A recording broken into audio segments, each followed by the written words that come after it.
Hey, it is Saturday.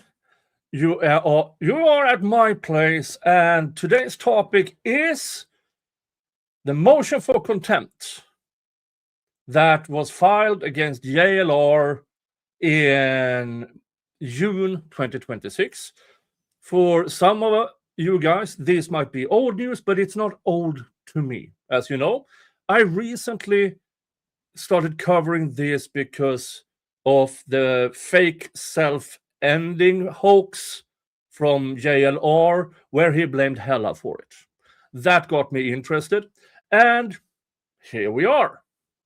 So that is what we have on today's menu, plus maybe some other little things. And yeah, welcome to the show, folks. Santa Claus, riding in with the winter laws. Santa Claus, streaming live for the roaring masses. Ho, ho, ho, raise them horns, old Judge King in a crown of thorns. Santa Claus, streaming live for the roaring masses. Santa Claus, Santa Claus, Santa Claus, Santa Claus.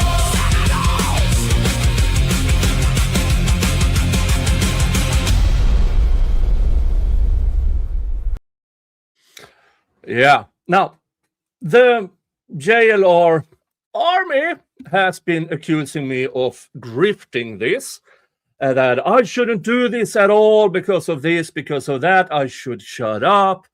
So, let's grift. Today's grift is memberships. It's $3 a month.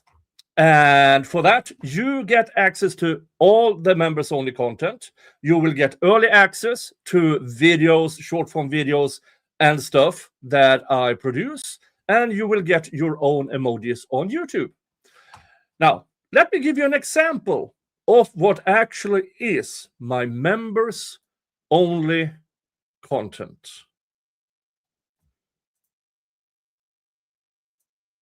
Enjoy. Hey folks, members only. Thought I would show you some progress. This is what we have done to the new electricity system. We are building it into what will be the new wall. And we have split it up. So this is the main circuit. This is a separate circuit for upstairs. And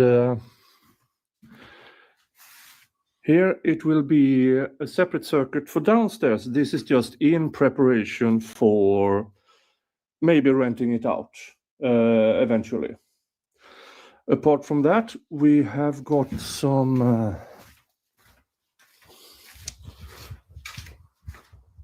preparations for the new wall and what will be the new staircase. Everything in that staircase will be removed, of course, because as you see, not in the greatest condition, and it's steep. Just to show how steep it is, it's 1 hand wide. Yeah, apart from that, you might remember on the back door outside here. So we are starting to get everything ready. We have filled in parts of it, not everything yet. Need some more, not plumbing. Well, it needs some more to do. And I showed you a picture of the rhubarb. And let's try to find a good one here.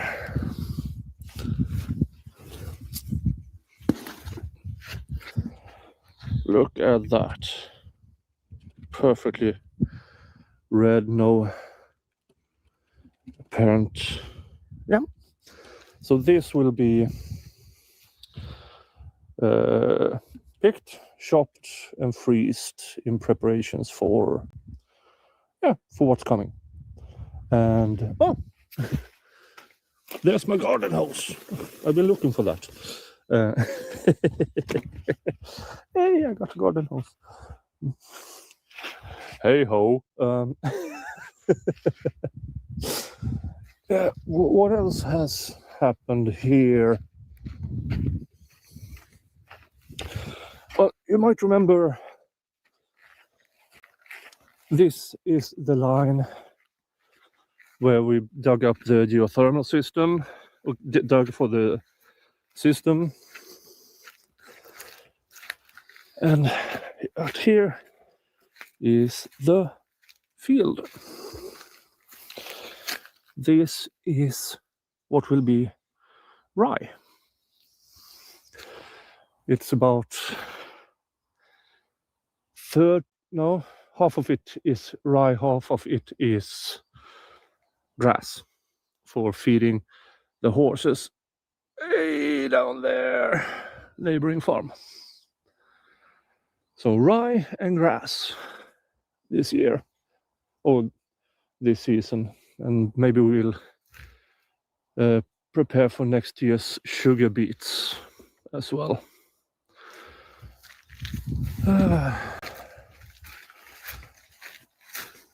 Apple trees going on fine. Yeah, another apple tree. Now, let's see here. This huge tree, or huge, depends on what you compare with. This is another apple tree. We trim it down every now and then. This tree is just about 100 years old, we think. And it's a local brand of apples called Fjälljaäpplen. Now, this is not widely known, because it's a great looking tree. It has a lot of wildlife. Well, it had a lot of wildlife. Why doesn't it have more wildlife, Jingles? Well, but mainly it's not widely spread, this apple, because even though the tree looks good, the flowers looks great, the apples taste like shit. And but they look good. And some horses like these apples, so we give them away. Yeah, that's the update about a little bit of what has happened since last time I gave you a tour about the renovations and stuff. Yeah, okay. Everything is growing up.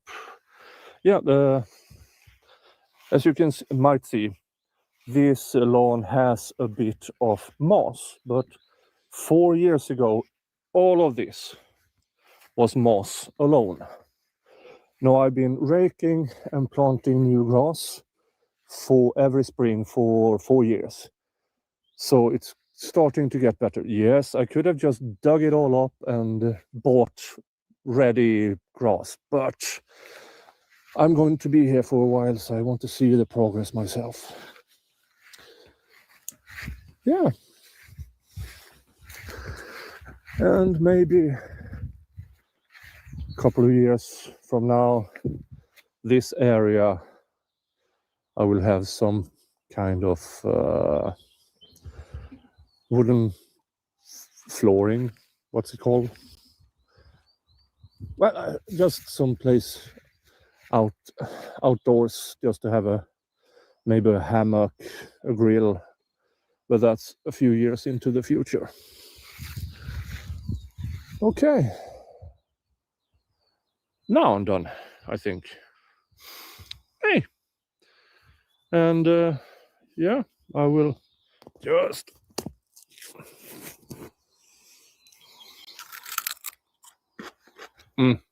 Oh yeah.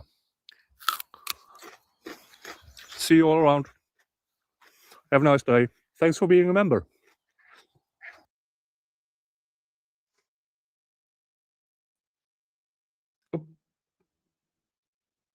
So yeah, that is, and I have dozens of similar around the farm videos, and I think I have over 100 members only videos and streams.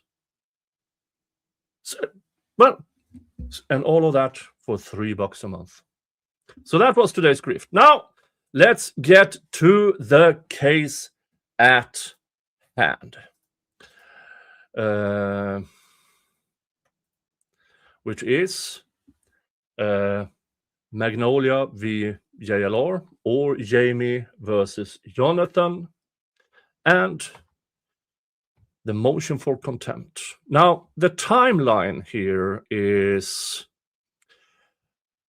well, January 20th, Jamie files a formal petition for an order of protection in Arkansas.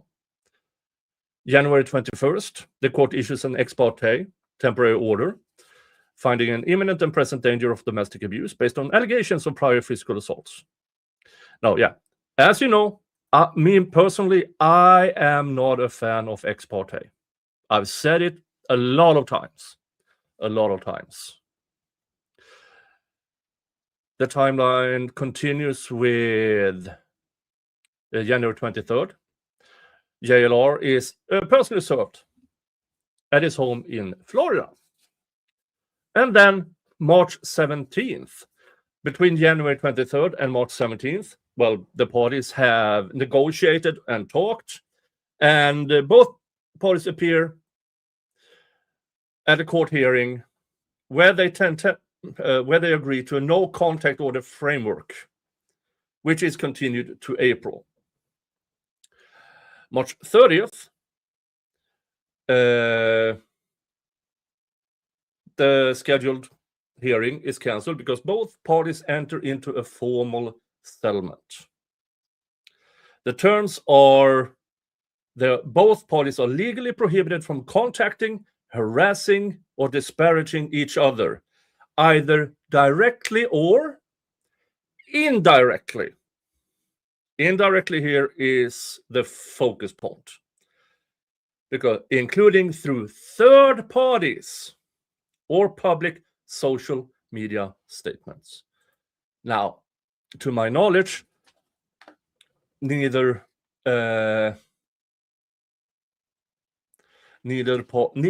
party has addressed the other one. But from JLR's side, he has a bunch of cronies doing his bidding. Now, if you claim that I am a third party to Jamie, you're a moron. If I were, why wouldn't I start in January? Why didn't I start until JLR went after Hella a couple of weeks ago, when he faked his friend's self-ending and tried to pin that fake self-ending on her? And yeah, by the way, Rick Vaz, JLR posted about her without using her name. Using names are not necessary if the facts of the content is about the other party, is provably about the other party, is about facts that can only be about the other party. Leaving the name out, that's just stupid. Oh, let me ask this. Oh, Jim, so your members paying for your renovation in your house? No. The renovations on my house is purely my own money. The money I make from this channel is the majority of the money I make here goes to actually having this channel rolling.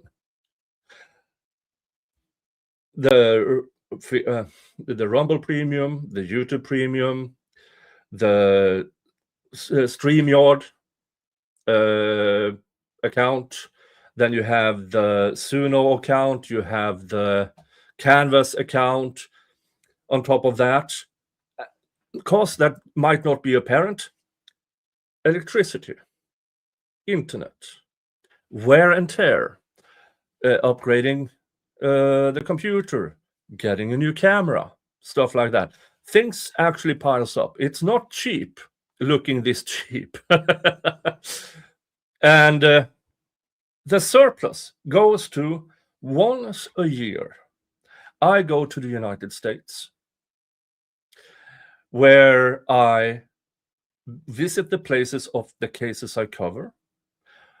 As for this year, I will go to Indianapolis, for Rick Allen's, the oral argument in Rick Allen's appeal. And while I am in the United States, I will go down to Delphi. I will also go to Flora, Indiana. It is almost 10 years ago, the Flora 4 case, where 4 minor girls were burned to death in Flora, Indiana. And nobody in that county cares. Not the authorities, not the investigators, not the police, not the justice system, nobody, except a handful of dedicated people in that area. So I'm going down there and I'm going to shoot a miniseries or a documentary. And then Hamlet, Indiana, for Finding Fosler.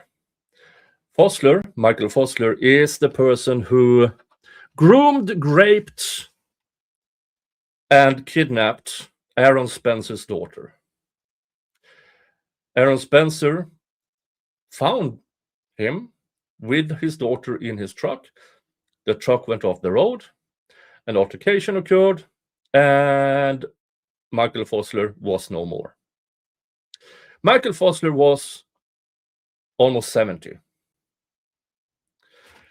You don't show up at age almost 70 as a fully professional groomer and rapist.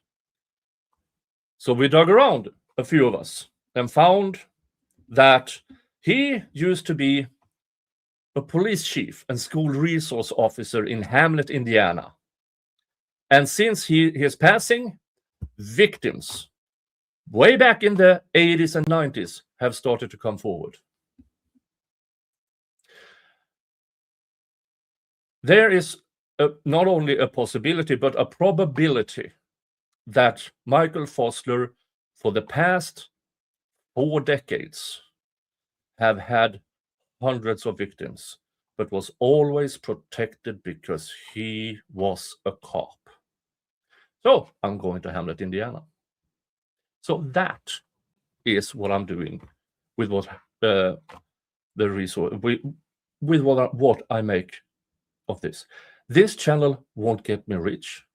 This channel definitely won't get me. What's the wording that JLR used against Magnolia? Don't do this. I'm almost economically independent. Folks, I don't give a shit about economics. I would do I did this when I covered the YSL trial, the Young Thug Rico trial, for 2.5 years. Not until the last 4 months, my coverage started actually generating numbers and ad revenue. So I don't mind it. But as I always say, and I bet you JLR will never say this, always appreciated, never necessary. Never. The economy is what the economy is. Do not give what you don't have. If you're choosing between bread and me, choose bread. If you're actually contemplating taking from your retirement savings to send to me, I actively forbid you to do it. Actively. If you're going to support my channel, the best thing is subscribe, watch my stuff, thumbs up. Now, if you by chance are a person that goes to Starbucks or another chain a couple of times a day, consider a favor to me. That's all I ask for. Oh, thank you, Sebastian. Thank you. You are a great person. I try to. Oh, okay. Let's go through with this. Barista Bobby, I thought the case was dropped.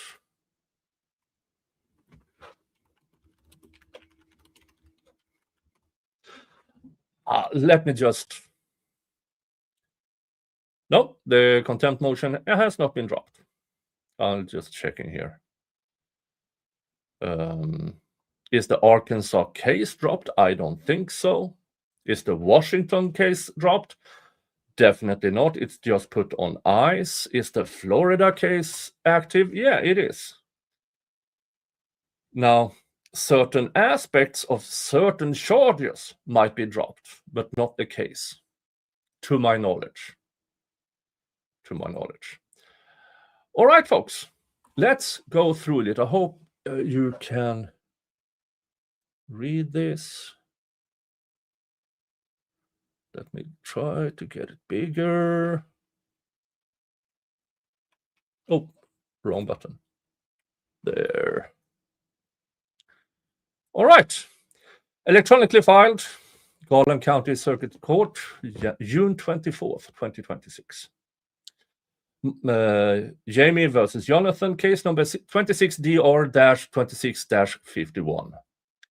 Motion for contempt.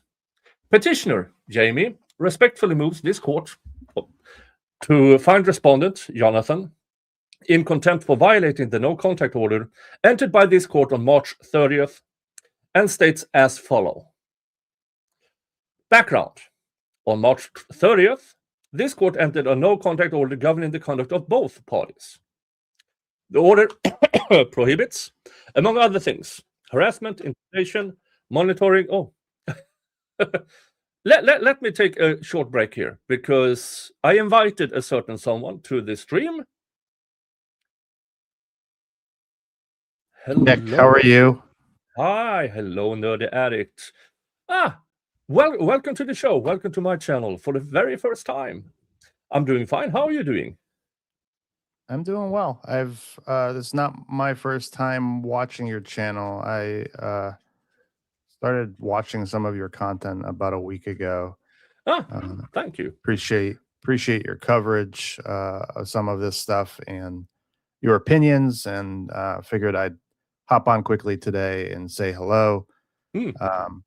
Also want to point out this contempt motion was filed, but I will send you on X another document, if it's not in this where she wasn't able to serve him. Yeah.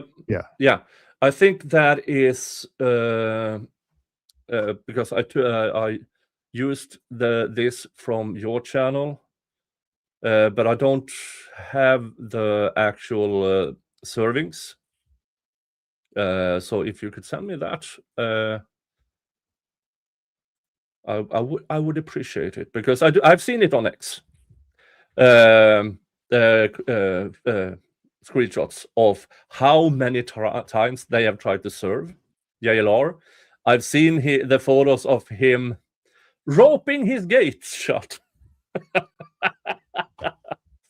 Oh, it's so pathetic. And so yeah, I mean, I'm almost amazed that the court I can't find a filing of service in another way.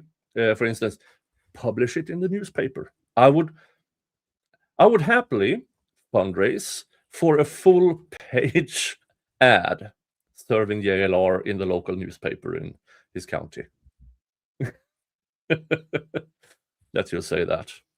But it's not my call. Yeah, in Florida, you can file for alternate service.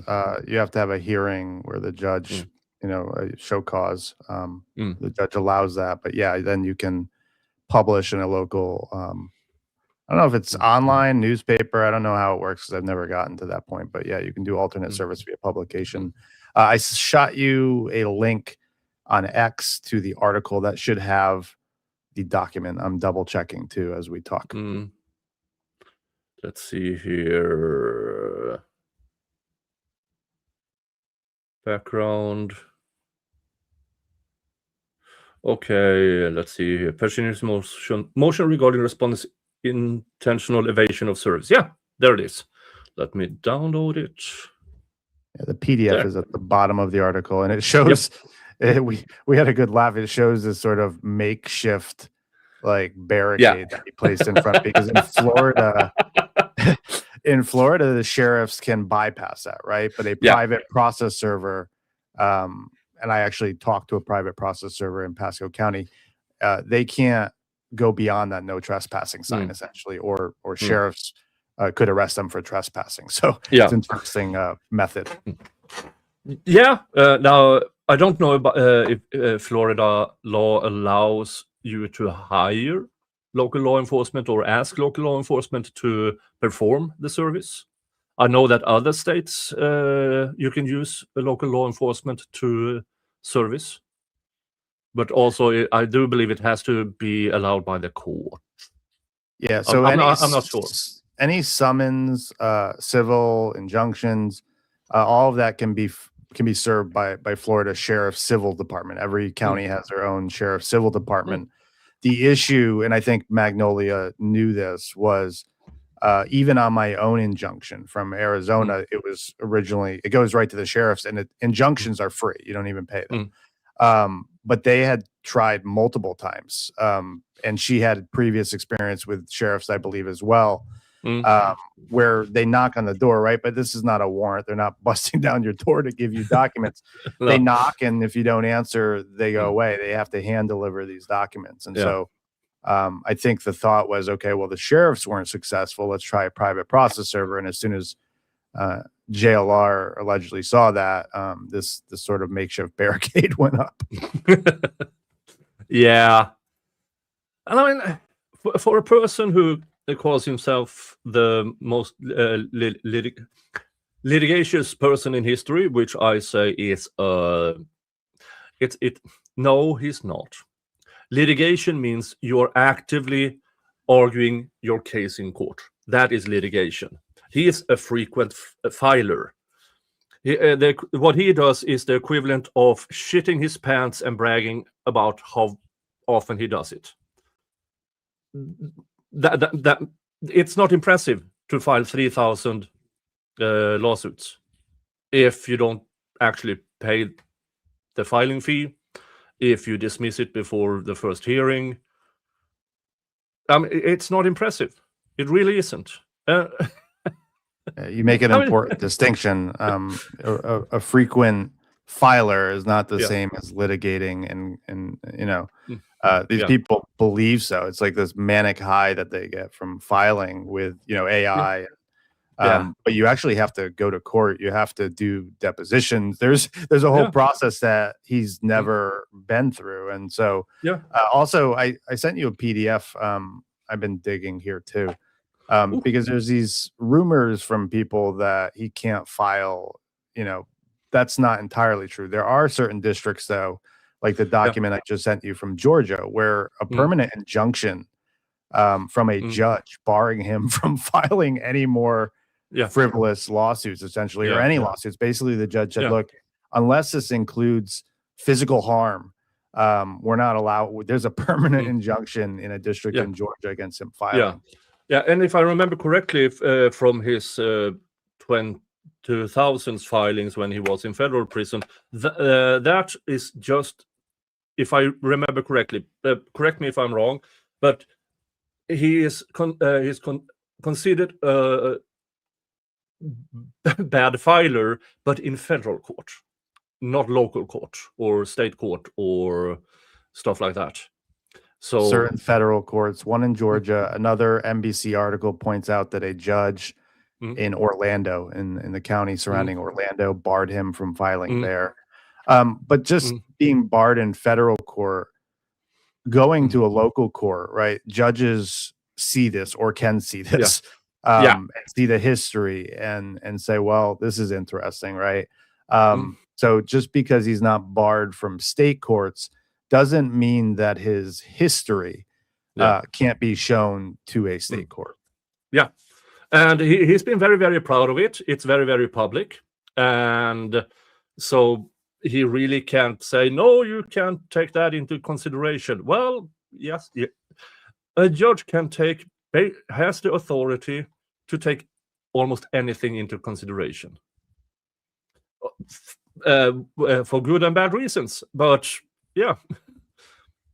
How many cases does he have against him now?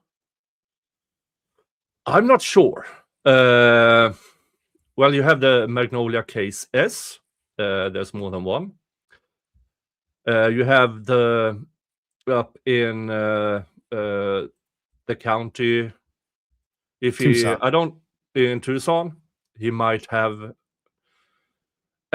Also, I'm wondering about the airport thing.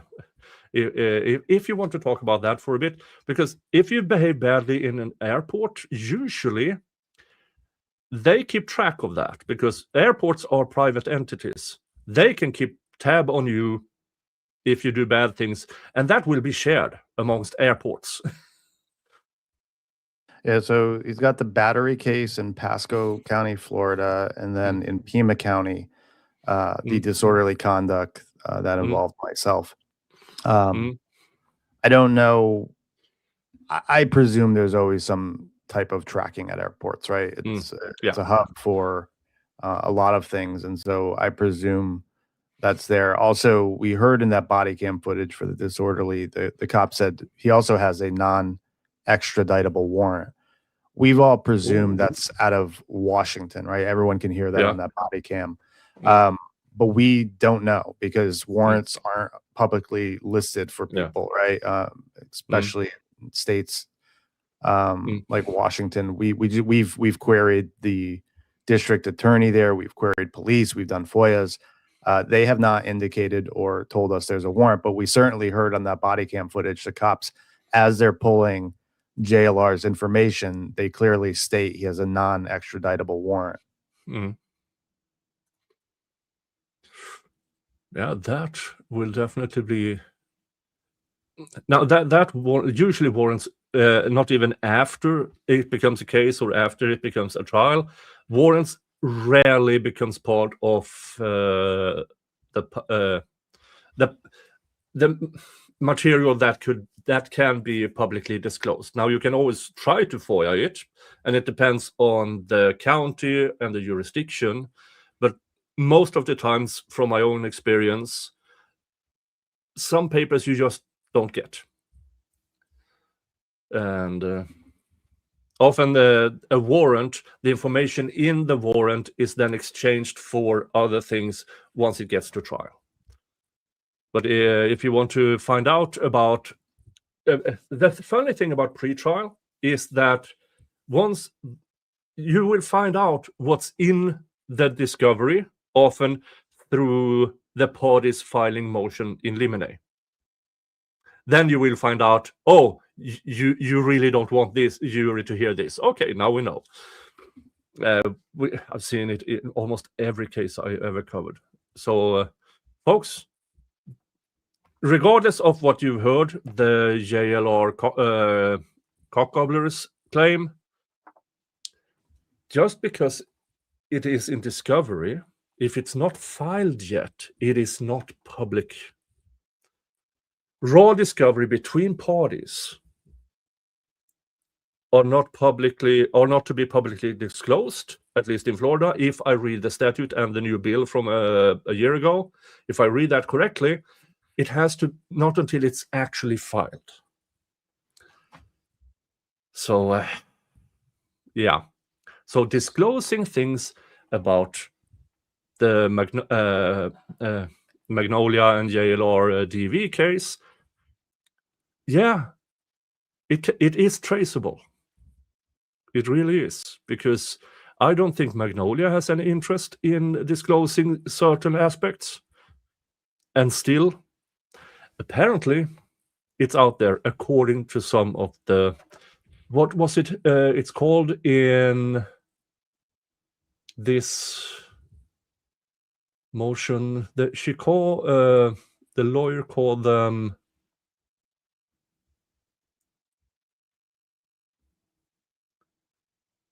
It was said in... Oh, hold on.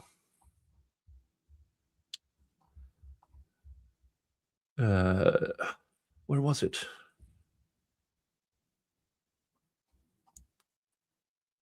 Social media users known as lackeys. I haven't seen that word being used in a court filing before. I found it so amusing. Lackeys. Lackeys is the word I normally use when I describe certain people, but I never actually seen it in a court filing before. It was very, very amusing. Your chat, General Genobi says, does anyone think any of these cases will ever stick? I can speak on experience in my own, when I was drinking, court cases. Typically, it doesn't take this long to come to an agreement with the state and defense. And in Arizona, for my case with JLR, after about a month, maybe two, the prosecutor emailed me and said, look, his attorney, JLR's attorney, is looking for such and such, basically a diversionary program. And I said, no, right? And here's why. Diversionary programs are for people who want to behave better. I'll just leave it there, right? And when you're going to Las Vegas while you have active disorderly conduct cases, and approaching people, bullying them, throwing the same accusations that you threw at me in an airport, right? You do this, you do X, Y, and Z, and then going in Dolly's face and doing the same. And then in Texas, within a minute of coming in contact with a man, you don't even know this man's last name, and you're accusing him of touching kids. That doesn't imply to me that you are looking for any diversionary program, or that you're willing to behave better, right? You're actively doing this. And I said that to the prosecutor. So I don't know if these cases will stick, right? That's up to the state and the judge. But I know, speaking for myself, I have taken every effort along the way. When the cops asked me at the airport, will you show up as a victim in every court case, every court hearing, I said yes. And I've done just that, and also communicated with the prosecutor. There's now a new prosecutor assigned to this case.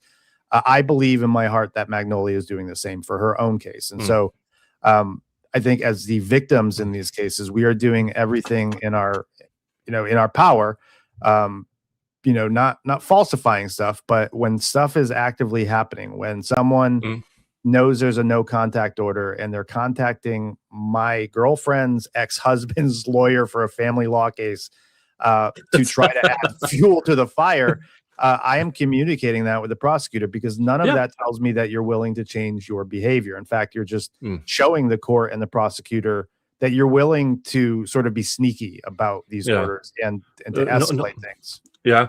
And the escalation thing is very interesting, because that is, if you study his behavior throughout the years and decades, I mean, his first conviction back in the 90s was him started with prank calls. Or started as prank calls, and nobody cares. But then it got to the point where the authorities said, now it's over the line. And as they described this as perverted language and ethnic language. So it started with ho ho ho and ended with, sadly, I don't have any examples, but if they described it as ethnic and perverted, you can draw your own conclusions, because it was enough for him to plead out. I believe he had close to 70 counts, but he pled out to 2 of them. And then a few years later, you have the 2003 case where he, as I describe it, stole identities to clean out little old ladies from their life savings. That's an escalation. Then in the 2010s, you have another escalation, in my opinion, when he pretended to be a mass shooter's uncle to harass the parents of murdered children. A couple of years later, he pretended to be an actual murderer, harassing the surviving victim. That, I would say, is escalation. So he has a pattern of behavior of escalating everything for the past, since at least 1997. So yeah, and I see nothing in his behavior the last few years that tells me he's about to change that. What has changed is in my video or stream, white collar to red collar, because it's not that usual that a white collar criminal goes to red collar criminal, as in the impersonal crimes, which those were, to allegedly personal, which domestic violence is. Now it's, instead of hands off, it's hands on. And there are plenty of examples throughout criminal history about when white collar criminals escalate to red collar criminals. It is because they can't stop escalating. And as you describe it, in your case and other cases, he's always escalating. He's always finding a way to sort of teeter on that line, right? Even the battery case in Florida. It's not just the battery case in Florida. There's also a mutually agreed upon no contact order in Arkansas. Yeah. And so recently, this past week, you've seen these troll accounts come out and start, putting information out that is obviously from discovery in the battery case, and obviously violates that no contact order, because it's not just no contact. Their lawyers agreed not to disparage each other, and putting this information out is a disparagement of sorts. It's disparaging Magnolia. So he's always teetered on that line. I don't know if you know this. I am originally from Connecticut and was there in the state when Newtown and Sandy Hook went down, and went to the scene the day after. I worked for a health center, and we were trying to provide behavioral health services for kids and adults there. And to walk into that, seeing the grief and despair from parents, and realizing that a human walked into that, saw all of that grief and despair, and decided, you know what, this is my opportunity to troll them and to get views and clicks. That was my hard line for JLR. I just look, I am a recovering addict, and I do believe people in life deserve second chances. I believe that diversionary programs do work. In fact, they've worked for me, right? I had an opportunity in Connecticut where the judge said, well, your drinking is certainly a problem, and let's get you into a program. And that program started my own recovery. But certain individuals, when you describe the history that's as long and as extensive as the one that you've just described, is one part of it. But the other part is what we're actively seeing in real time, right? Putting out documents through a third party, going to Vegas while you have a case similar to disorderly conduct, and going to a place that you're not welcome, right? We believe that he's not allowed back into CrimeCon due to activity back from a couple of years ago, and sitting there and calling someone a stalker and saying, well, don't you abuse women?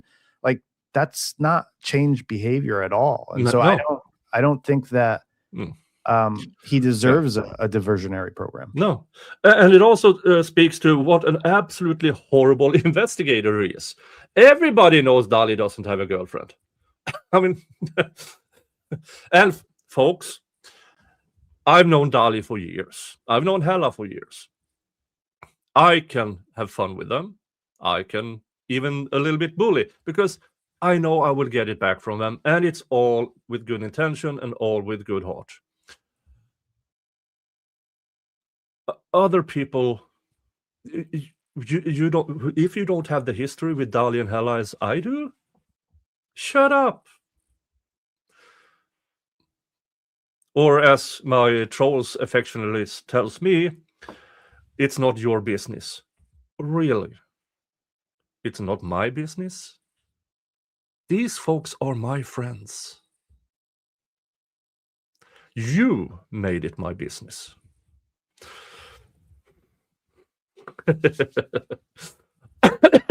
Oh, sorry. Yeah, but Nerdy, I'm very, very happy for you that you are recovering. I know it is a lifelong recovery. For you who don't know in the audience, hello, I'm Nick. I do labor and employment law over here in Sweden. I have had hundreds of cases of workers who are addicts, who have helped into programs, who have become better, but also some that chooses to not become better.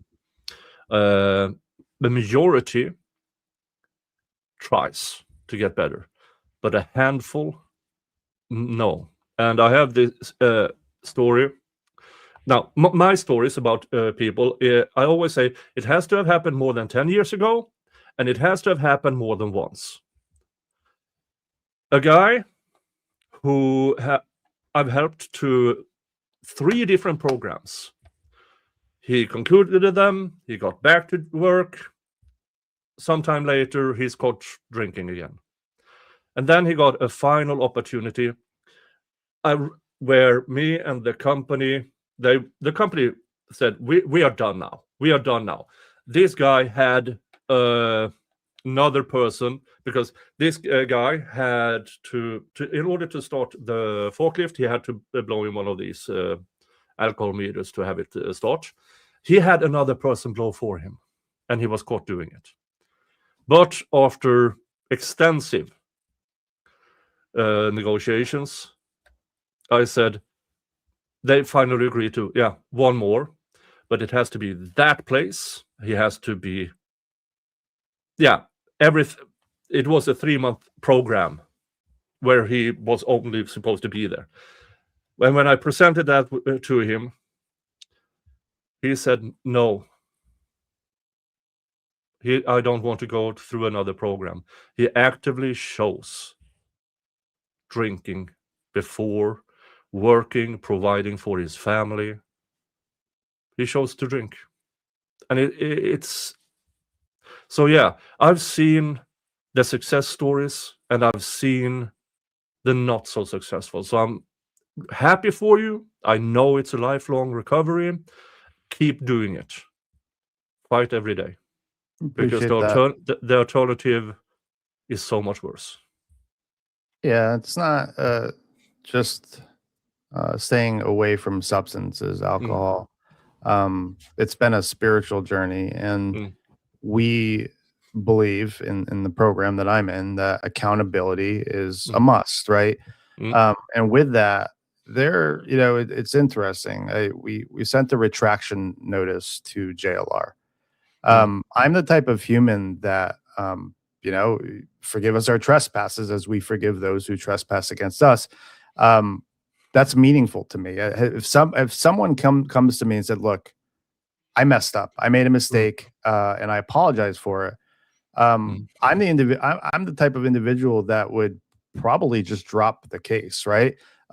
If I see that you have learned something and take accountability, I have empathy for people that do that. I have empathy for people who take accountability and don't shut the door on their past, use it as a way to improve. But again, we haven't seen any of that. I don't think there's one time that I've ever seen JLR come out and say, hey, I was wrong about such and such. And there's a lot of areas for that, right? In the Summer Wells case, coming out and putting out a tweet and saying they are pedophiles as fact, right? Not, I think they are, it's my opinion they are, as fact to an audience at large. And just not once have I ever seen accountability from him. Hey, I was No. wrong about this. I'm sorry for this. That would go so much farther Yeah. than the tactics and the sort of the legal warfare that these people think they're scaring people with. That would just go so much farther. But I don't think he has it in him. No, I mean, and in the off chance that he suddenly has a find Jesus moment or anything, I would become his greatest supporter. Because I've seen this so many times in my line of work. People who actually change. If I believed that he is changed, I would be his biggest supporter in that. Personally, I don't think he has it in it because he is having fun doing it. He had fun doing it for 10 years in a federal prison. He has had fun when he's been incarcerated before. This is his fix. Making people suffer. The entirety of the Nancy Guthrie case for him is a fix because he, in my opinion, sees people suffer. That's my personal opinion. And I'm sticking to it until he shows otherwise. All right. That was 50 minutes of Nerd Addict and me talking.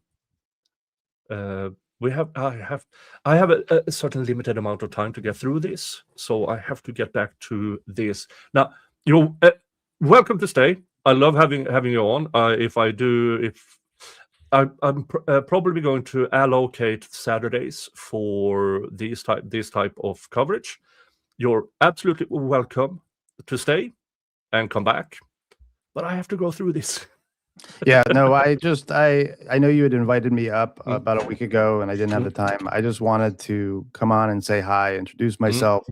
I'm grateful for the conversation we had, but I see some people in the chat saying this is an attack on people, or no, this is truth coming to light. And if you're gonna, I unsubscribe from Nick. Well, you've just got Eva and I subscribe to your channel. And I will put the link out on X and share it, but I will hop off as you do this. I will continue watching, but appreciate you having me on, Nick, and hopefully we come in contact again soon. Yeah, I hope so too. And thank you for joining. Thank you so much. Appreciate it. Have a good day. Yeah. Have a good day. You too. And first, before we go through that, thank you to Georgia Girl for gifting 5 memberships. Thank you to David Trailer. Yesterday, my son came into the room when I was dancing to your intro music. He said, "You need help." Thank you to Sebastian Müller, member for 32 months, saying you're a great person, Nick. Thank you so much. I try. Thank you to Mrs. Long, became a YouTube member and gifted 50 memberships. That is amazing. Now, 56 new members. You now have access to all my members-only content. You will have early access to most of the videos I publish, and you get your own emojis here on YouTube. So thank you so much. Thank you. That is extremely generous. And thank you to General Genobi. How many cases does he have against now? Unknown. At least 2, 3, 4. It's a bunch. Thank you to Robert for 10 euros. Thank you to Peace Pony for 2 euros. Thank you so much. All right.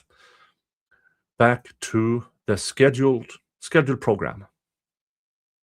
And yeah, if you're unsubscribing because of this, I can't do much about it. But it also shows you maybe you subscribed for the wrong reasons to begin with. And for you who say, oh, you're grifting because of the numbers, if you have been here for a while, you know I don't care about the numbers. I'm doing good. I'm doing fine.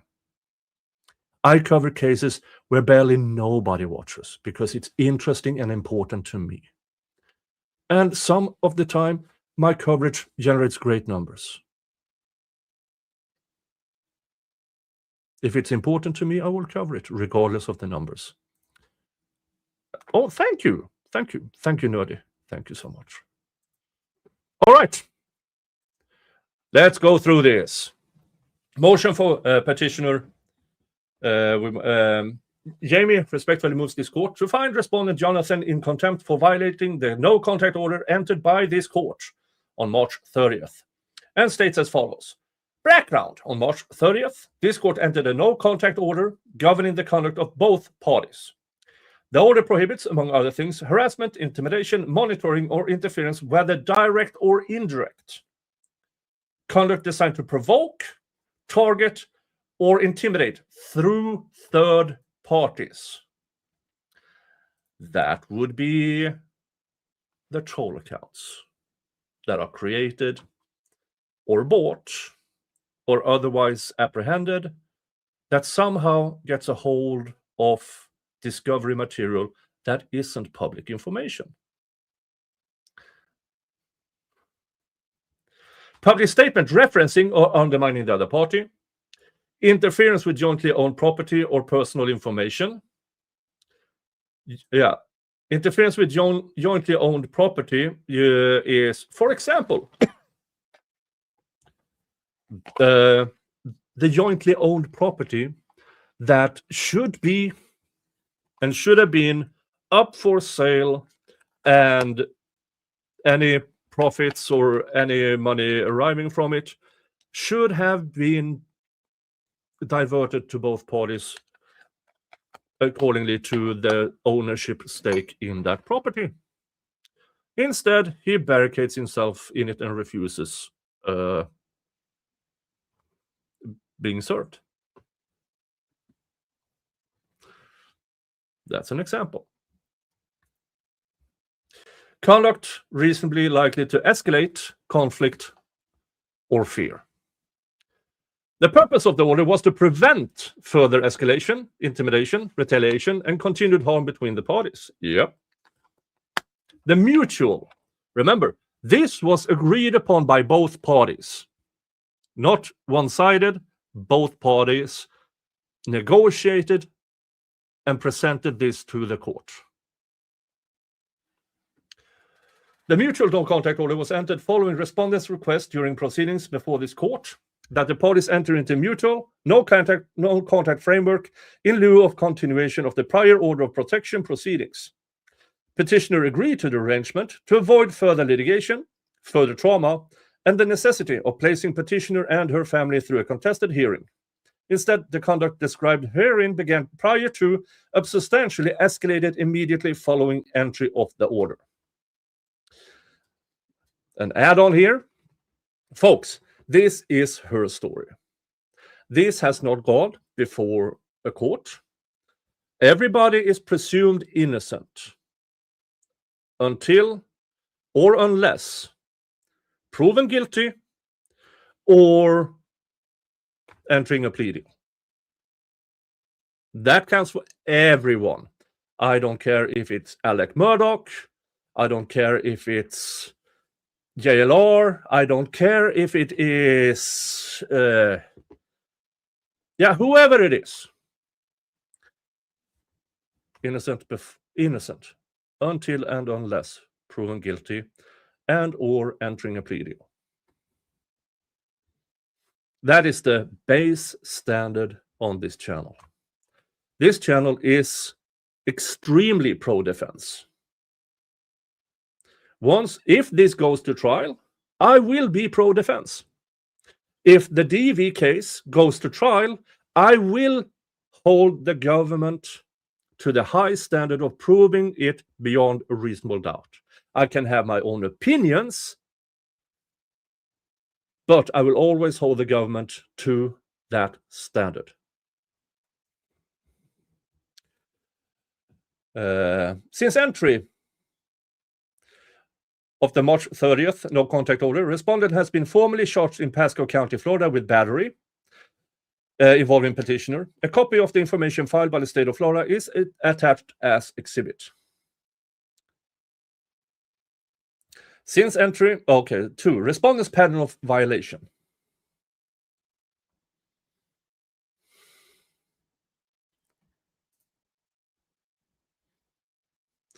Stella says in America, she surrenders her interest in joint property if she hasn't paid her half of the bills, including the mortgage, for the past 8 months. The courts will deem it abandoned by her. Your language here, will. Has she had the opportunity? Where does the bill go? Whose account does the... If she can't access the mailbox, because if she doesn't have access to the mailbox, she can't have the bill.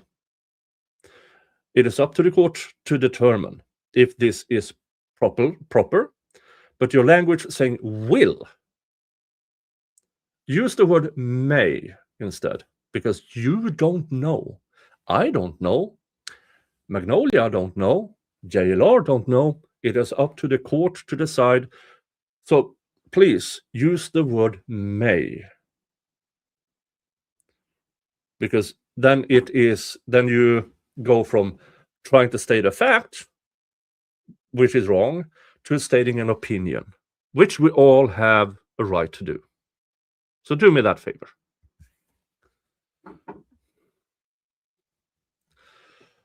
Since entry of the order, respondent has engaged in escalating pattern of conduct that violates both the letter and the spirit of this court's directives. A. Retaliatory conduct directed at individuals discussing respondent's domestic violence allegations. Respondent has targeted and harassed numerous individuals with no relationship to petitioner, including journalists, commentators, livestream hosts, social media users, and other independent third parties discussing publicly available information related to the parties' legal matters and respondents' pending domestic violence criminal matters. Now, to my knowledge, I haven't been contacted or anything by actual third parties of JLR, to my knowledge. So I will not be a part of this. People can have opinions, they will have opinions, and you're welcome to state those opinions as long as you do it respectfully. If you don't, I have a troll toll. If you're an asshole, you will be timed out for 5 minutes and asked, if you actually want to say these things to me, do it in a super chat. That's the troll toll.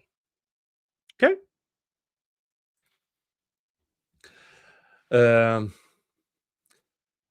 8. These individuals are not affiliated with petitioner and are not acting on petitioner's behalf. I have never spoken or been contacted with or sought contact with Magnolia.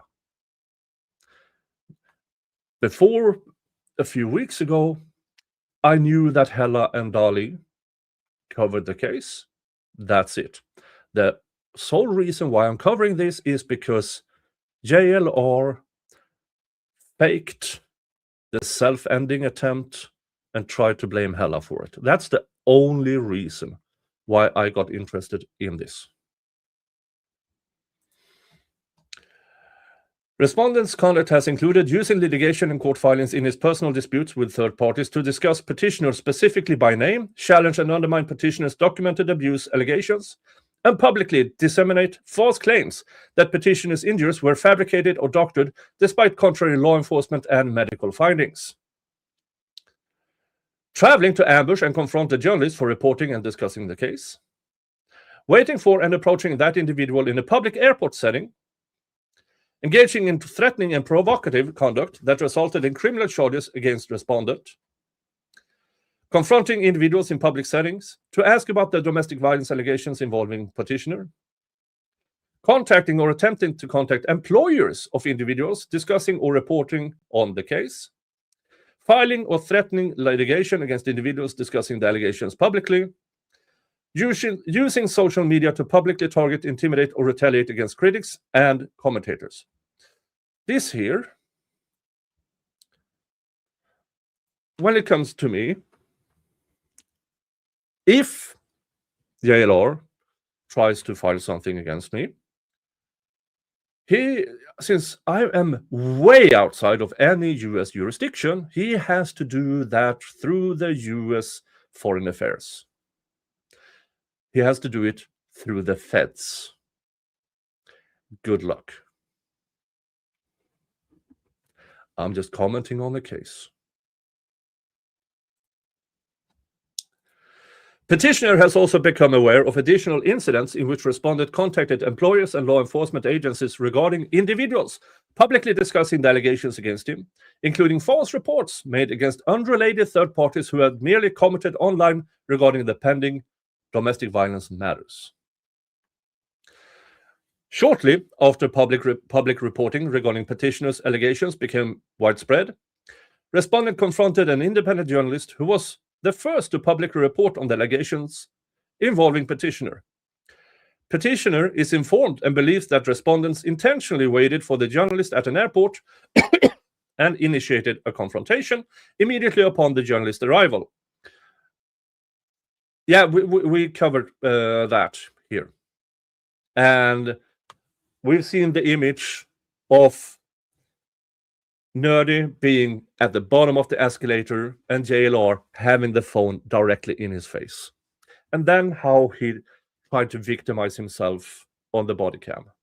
Oh, I'm such a victim. Oh, I'm just a journalist. Ah! Wanker, in my opinion. During the confrontation, respondent accused the journalist of unrelated criminal conduct and made derogatory allegations unrelated to the subject of the reporting. Law enforcement responded to the incident, and respondent was subsequently shot with disorderly conduct. Provoke immediate reaction in Arizona. Yeah. In Arizona, you cannot provoke and then claim victimhood. More or less, as we heard in the body cam, possibly, Nerdy, if he would have knocked JLR out, he might have been in the right to do so because of the provocation. Maybe. I don't recommend doing it, but that is part of the law. If you provoke somebody, a reaction might be lawful. And just in case, hi, I'm traveling to Indiana. I will be landing September 10th. Indiana has the same provocation law. Just saying. Just saying.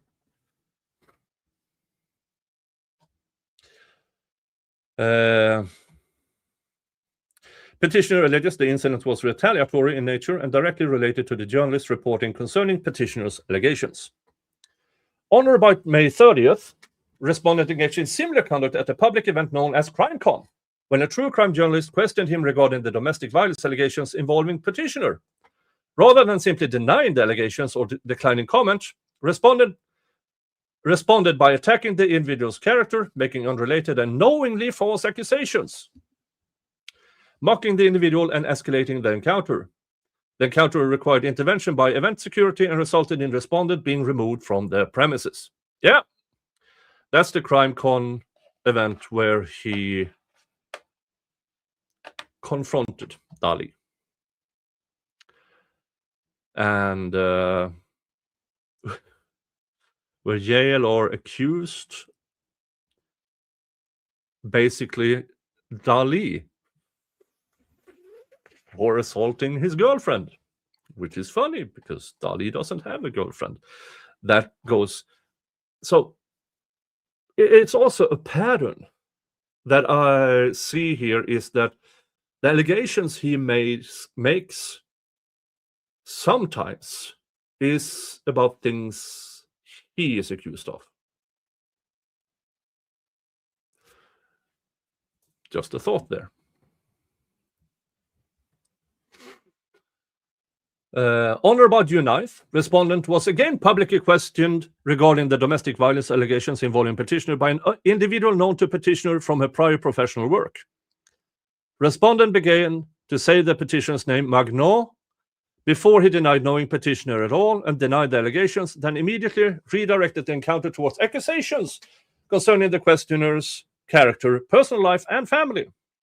Respondent then physically followed the individual, publicly discussed him on social media, disseminated information relating to the individual and his family members, referenced the individual's prior employment history, and continued commentary concerning the encounter to respondent's online audience. The questioner has now filed a petition for a restraining order against the respondent. Angel says what he did to Dali while filming live was horrible as well. Dali handled that well. Yeah, Dali handles himself well. Whatever JLR thinks he can do to Dali, Dali has been through worse. Dali has been through hell. JLR's stuff, nah. And thank you to Tracy. Yeah, if you're watching this on mobile, you have the option of joules. I personally have no idea the monetary worth of joules. All I know is that are joules I did not have 5 minutes ago. So thank you so much. Thank you. Let's continue. Petitioner alleges these incidents follow the same recurring pattern. When a respondent is asked about domestic violence allegations involving petitioner, the respondent does not simply deny the allegations or decline comment. Instead, respondent retaliates by attacking, humiliating, doxing, intimidating, or otherwise targeting the person who raised the subject. All of this behavior is an indirect attack on the petitioner, which is strictly prohibited under the terms of the no contact order. Personally, I think that's a bit of a stretch. But you don't know what the court will decide. But it is a bit of but this is her story. This is her motion. These are her words as her representation has chosen to file it. Personally, a bit of a stretch. But you never know. You always hear the totality of the circumstances when it comes to criminal matters, when the state tries to prove a case and the case is bad, they always go for the totality of the circumstances. This might also be included as a part of the totality of the circumstances, because there are other things in here that is really, oh, folks.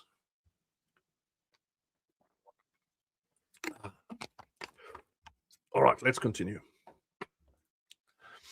On or about March 26, while still subject to the court's ex parte order of protection, respondent publicly stated that he intended to start suing some YouTubers in order to force them to spend money defending themselves and laugh at them when they appeared in court. These actions are retaliatory in nature and arise specifically from discussion of the domestic violence allegations and related public court proceedings involving petitioner. Petitioner alleges these actions constitute indirect harassment, intimidation, threats, disparagement, annoyance, and defamation against the petitioner.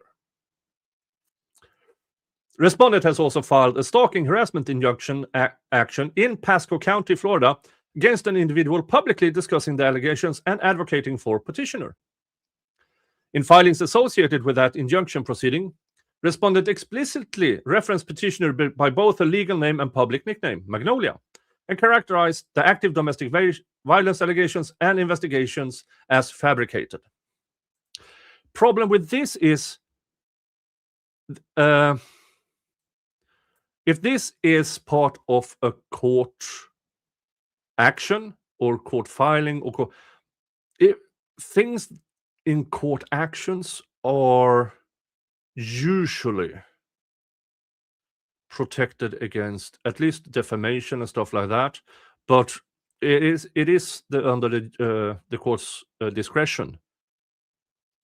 But usually you can't use things that are filed. Usually. In the same filing, respondent characterized a publicly circulated photograph depicting petitioner's documented facial injuries, including a fractured nose and septum, as, quote, fake and, quote, doctored.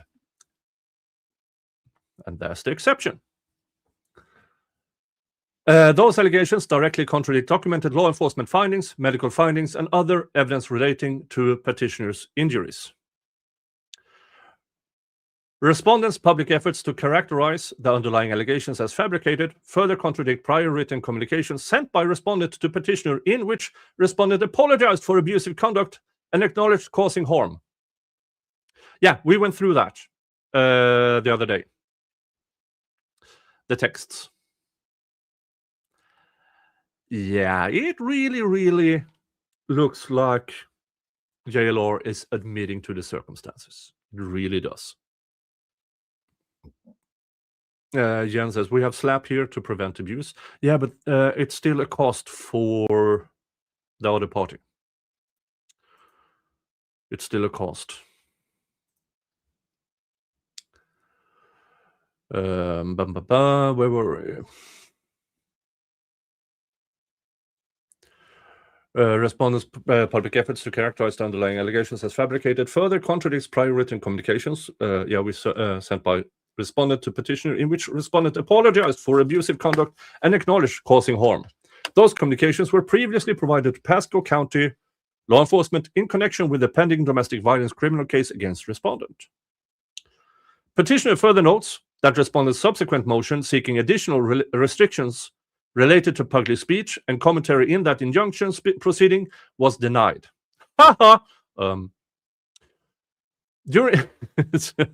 During proceedings associated with respondent's Florida injunction litigation, respondent testified under oath concerning matters directly related to the allegations and public reporting described herein.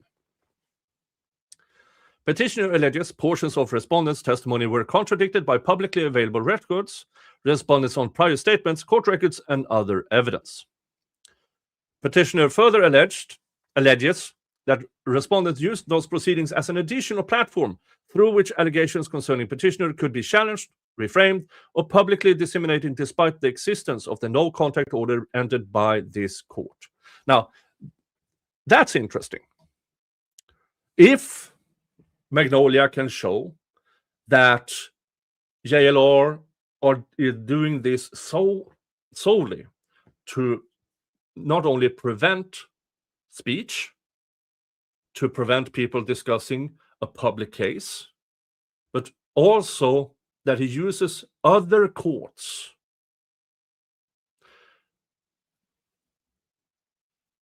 to violate. If she can show that he's doing this in bad faith, now the court can take this out of the context of the court, which I said is generally can't be used, and still use it.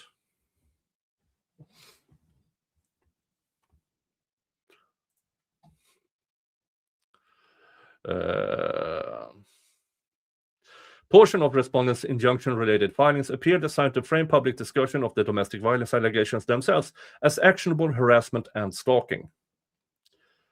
Many of the incidents described herein occurred during respondents' live stream broadcast or were subsequently published to respondents' substantial online audience.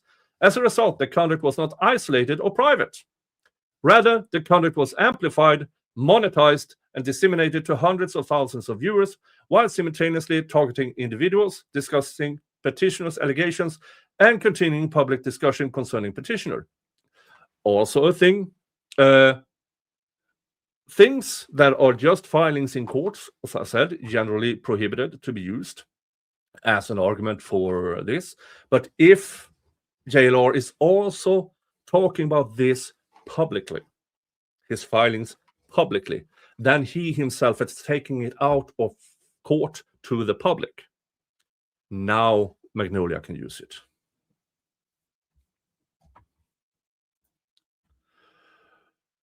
Petitioner further became aware of a threatening written communication authored by an online commentator publicly associated with respondent and actively involved in disseminating information and commentary regarding the party's legal matters. In the communication, the individual stated, among other things, that petitioner might need another protective order if she returned to Florida, and stated there was no place to run. That's a threat. During the week of April 28th, respondent traveled to the state of Arkansas while publicly representing that he was conducting storm-related content activity for his YouTube platform. Given the party's history, the pending criminal matters, and the existing order, respondent's presence in Arkansas caused substantial fear and distress to petitioner. Multiple individuals independently contacted petitioner to notify her that respondent was in the state, further heightening petitioner's fear and anxiety. That might be a stretch. Now, I didn't know JLR did storm-related content. If it's outside of his norm, but just being in the same state, I don't think that is close enough, personally. If he said he was going to be in the same county, now we're talking, but the same state, it's a bit of a, even if it causes distress for Magnolia, which is obvious, it's not near enough. I don't think the court will, well, in my opinion at least. But again, totality of the circumstances. See, trolls, when I cover these cases, even though I support Magnolia, I will not abandon my analysis. I will not direct my analysis to be only pro-Magnolia. I read this and I will give you my opinion, regardless if it's pro-Magnolia or if it's not pro-Magnolia. That's how you report. At least that's how I do.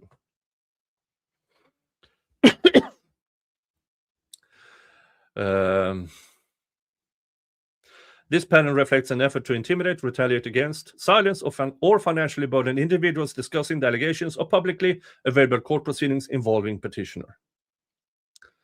B. Public narrative manipulation and indirect harassment. Yeah, remember, in the protective order, indirect was part of the protective order. Respondent has made public statements on social media platforms reasonably understood to reference petitioner and the underlying allegations. Yeah, folks, if you're in this type of situation, just taking the name out is not enough to try to make it a hypothetical.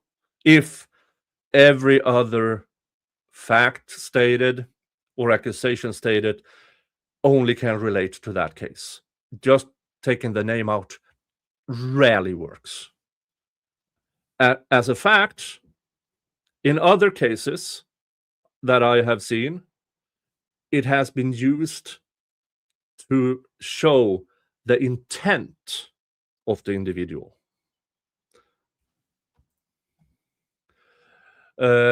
These statements and related conduct have had the effect of undermining petitioner's credibility, provoking public hostility towards petitioner, encouraging continued third-party harassment, escalating fear and distress surrounding the case. Petitioner has substantially withdrawn from public participation and social media activity due to fear of escalation and continued targeting associated with respondents' conduct and the conduct of individuals amplifying respondents' claims. Petitioner further notes that respondent continues to publicly use and republish creative materials, graphics, branding assets, and thumbnail images originally created by petitioner during the party's prior professional relationship. Petitioner no longer wishes to be associated with respondent in any capacity. Respondent's continued use of petitioner's work product creates the appearance of an ongoing association, causes embarrassment and distress to petitioner, undermines petitioner's efforts to separate herself from respondent, and continues to commercially benefit respondent through use of materials uniquely associated with petitioner's creative work. That belongs in... that's about copyright and ownership of the material. That's through separate litigation. In order to actively stop him from doing that, she has to show through a copyright, not copyright claim, but she has to show ownership of the material, withdraw consent of using the material. But if it is a prior consent and a contract of sorts, I don't know. I haven't seen it. joint partnership, then there actually is a possibility that JLR actually has part ownership enough to actually use it. But I don't do copyright, so take that with a great pinch of salt. But I don't think this is the venue for that. Petitioner further alleges the respondent continues to monetize content utilizing petitioner's creative work product despite petitioner's expressed desire to sever all professional and personal association with respondent. Respondent conduct constitutes indirect harassment and retaliation prohibited by the court's order. C. Interference with jointly owned property. Petitioner is co-owner of a Kia. I have no idea what this is. Telluride, associated with the Kia Connect account for which petitioner historically served as the primary account holder. Petitioner is listed as the primary owner of the vehicle. On March 30th, petitioner received multiple security alerts indicating tampering, disruptions, and changes to the Kia Connect system, requiring password changes and account reauthorization. These events coincided with respondent relocating the vehicle to another location outside petitioner's access.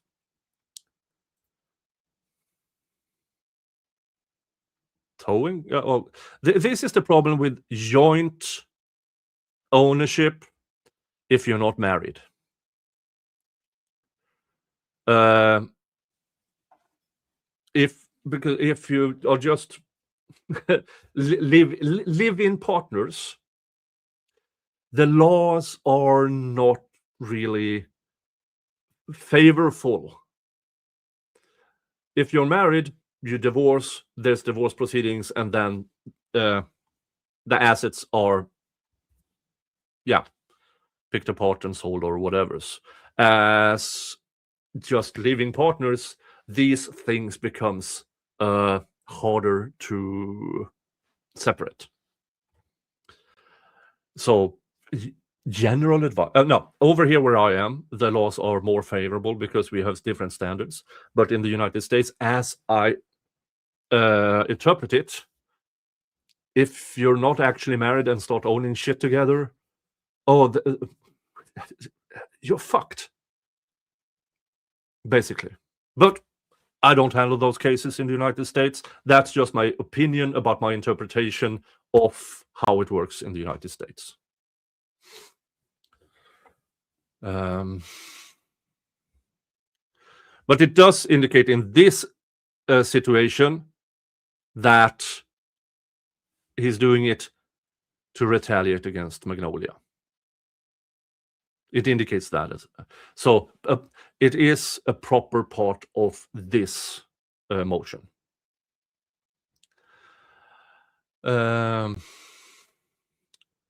Circulation of purported medical information. Petitioner became aware of publicly circulated screenshots purporting to reflect portions of petitioner's medical information. The materials appeared either fabricated or improperly disseminated and contributed to harassment, reputational harm, and amplification of public targeting directed at petitioner. Generally, medical things are completely off limits. Even in a state with sunshine laws, medical information is off limits. Even if it's shared between parties as discovery, as raw discovery, even if it is filed,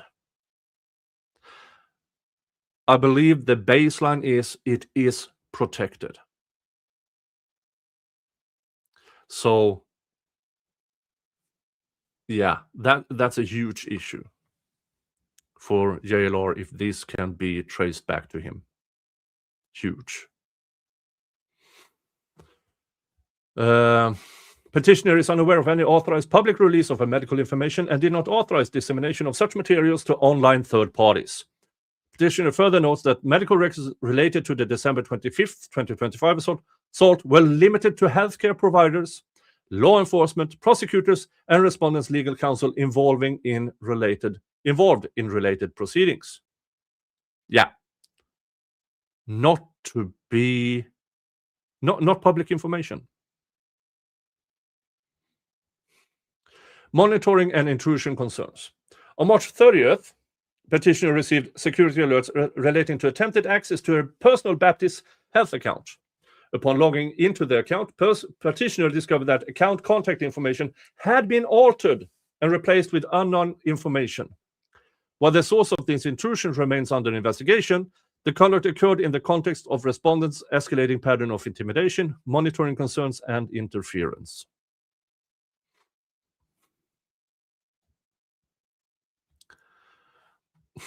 But if you're called Laura, then anyone's medical info is open access. Yeah, if you're new here, this is referencing the Laura Owens case. Now, Laura Owens is the serial pregnancy scammer out of Arizona and California, where she steals other people's sonograms, where she forges doctor's notes, where she steals stories and uses as her own in court matters and family court matters. Now she's been absolutely caught doing it, and she has currently 14 felony charges against her in Arizona. I've been covering that case for a few years, and it is in a separate playlist. It is an absolute...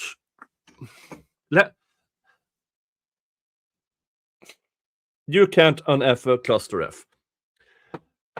Laura Owens has done these things to 4 known men starting back in 2014. And those are only the men we know of. That shit is crazy, what she has done. And she, ironically, used the court system to harass.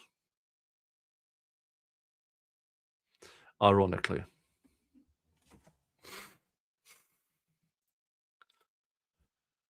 Pattern and escalation. The conduct described above is not isolated. Rather, it reflects on ongoing and escalating pattern of retaliation against individuals discussing allegations of domestic violence and respondents' criminal charges, intimidation through litigation threats and court filings, public narrative manipulation, interference. Oh, I have to sneeze. Sorry. Jesus Christ. Oh, sorry, folks. I forgot. I forgot to mute myself. Sorry.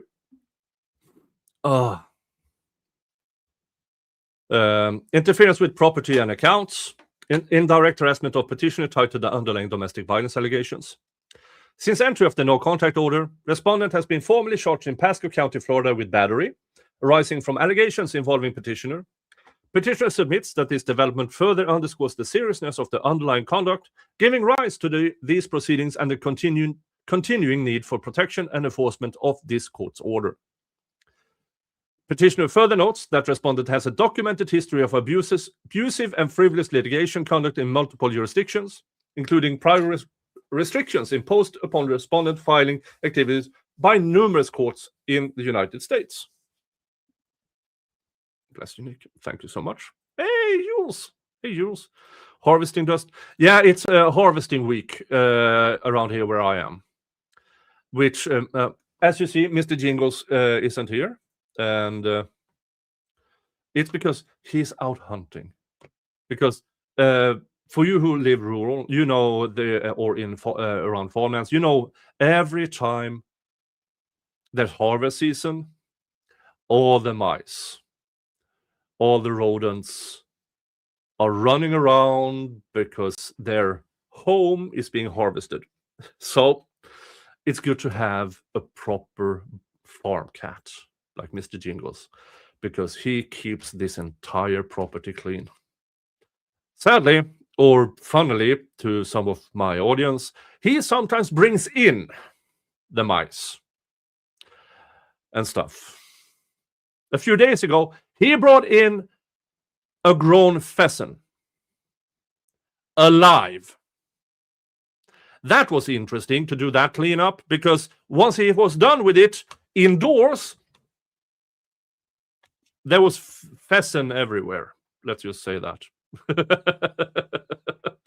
No, Mr. Jingles is great. Mr. Jingles is great.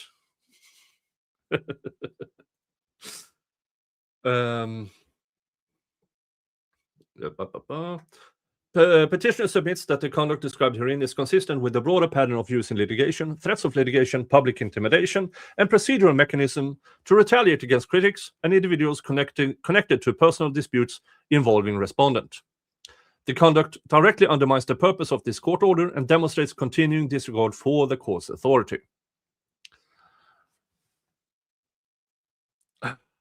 Respondent specifically requested the mutual non-contact framework now before the court in lieu of continuation of the prior order of protection proceedings. Petitioner agreed to the arrangement based upon the understanding that such an agreement would reduce conflict and prevent escalation. Instead, the conduct described herein substantially escalated immediately following entry of the order. Was the pheasant a rooster or a hen? It was a hen. It was a hen.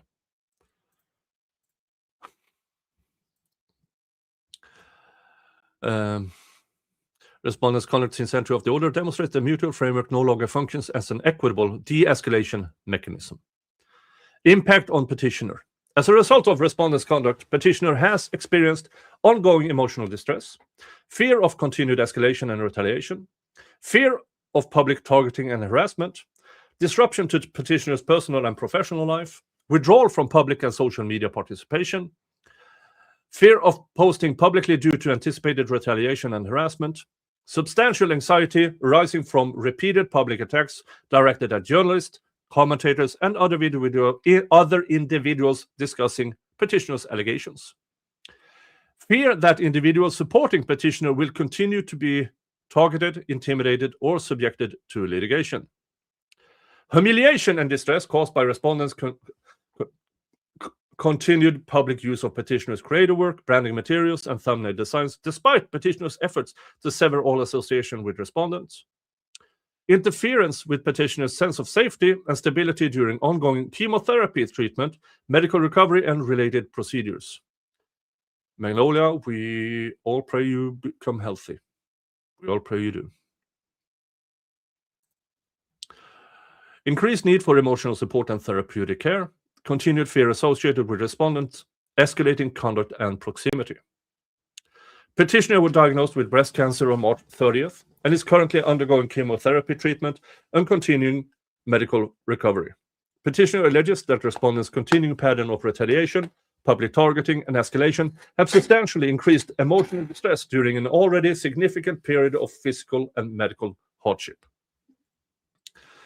Although many of the incidents described herein were directed at third parties, petitioner alleges that the underlying purpose and effect of such conduct is to punish, discredit, isolate, and retaliate against petitioner for reporting respondents' conduct to law enforcement.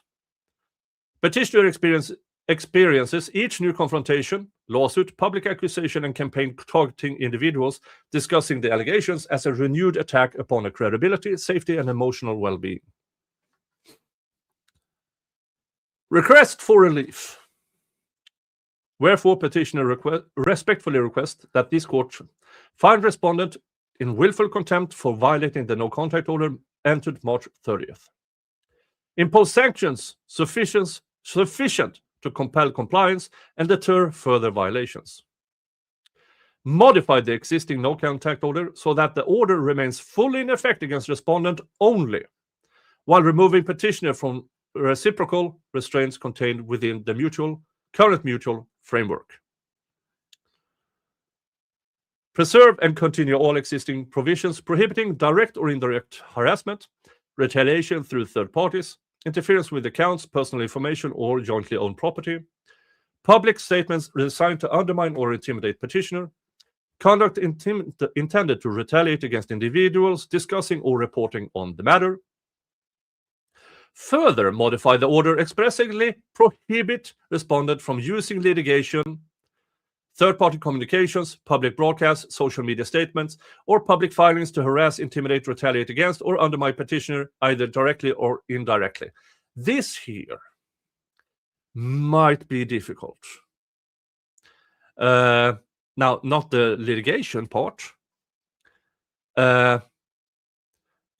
But this is going into the area of prior restraint on speech. So if this goes into effect, it has to be written really, really carefully. The reckless ban against bricks and minifigs. We don't want to see a judge signing an order like happened in that case. We really don't, because it is a prior restraint on speech.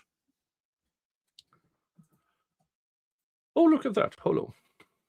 Hey, Rob. Hey, everybody. If you want Santa Law to visit, you come December 25th. You might want to hit the like button and turn notification bell to all. For you, Nick. Thank you so much. Now, personal visits, that might be an issue, because I'm only Santa Laws. I'm not the Santa. I'm Santa Laws. I don't have the resources that Santa has. But thank you for the support. Thank you for the support, Rob. Is it filed in Arkansas? Yeah, this is filed in Arkansas, I believe.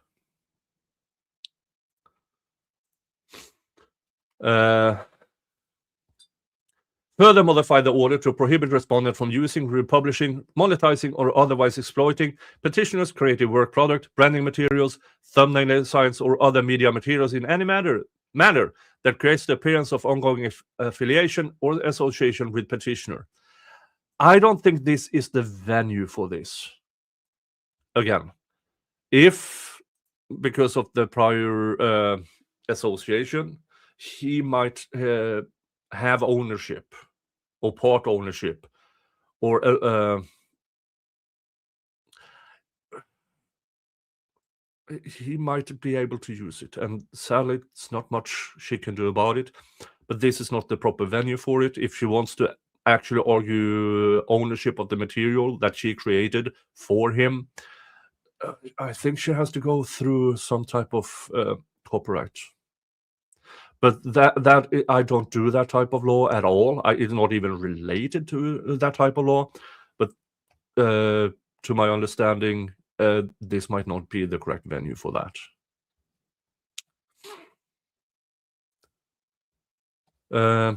In the alternative, should the court decline to modify the existing no contact order framework, petitioner requests reinstatement of a unilateral order of protection containing substantially similar restrictions and protections against respondent.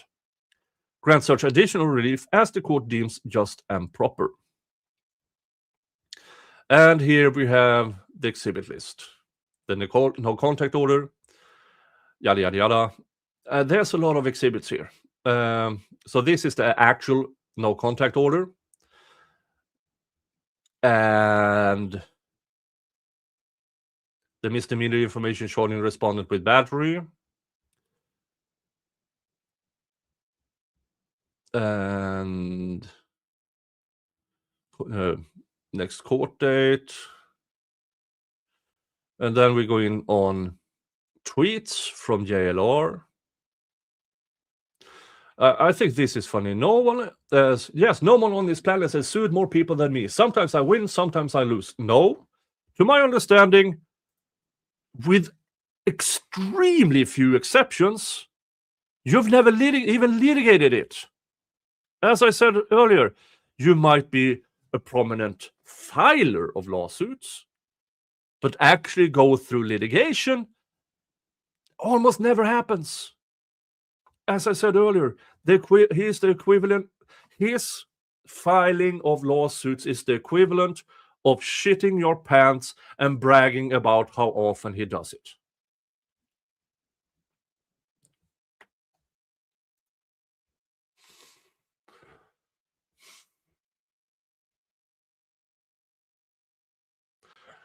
When I say YouTubers, I'm going pro se all the way, baby. Let them pay 50K for a lawyer or dance with me, pro se. Well, if he tries against me, he has to go through the federal channels, because I'm way outside of the jurisdiction. Way outside. Exhibit D, there is Zona Airport incident. Yeah. Hey, there's Dolly. There's Dolly. Yeah, I've seen that. Yeah. Yeah, there's a lot of exhibits. There's a lot of exhibits here. And but let's find that. What did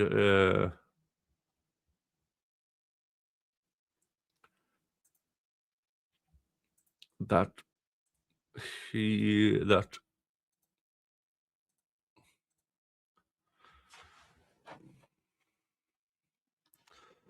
here's the let's check this one out.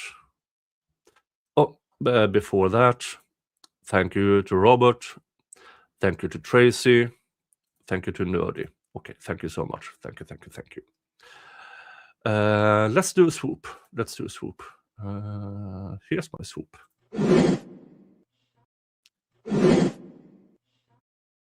Yes, folks, that is the Norwegian fire farting dragon. You cannot sneak up on that from behind. You will get hurt.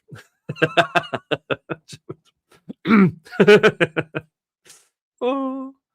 Let's see here. Here's one of the things that he shared with me. Dun dun dun. Let me put that up here. Remove that.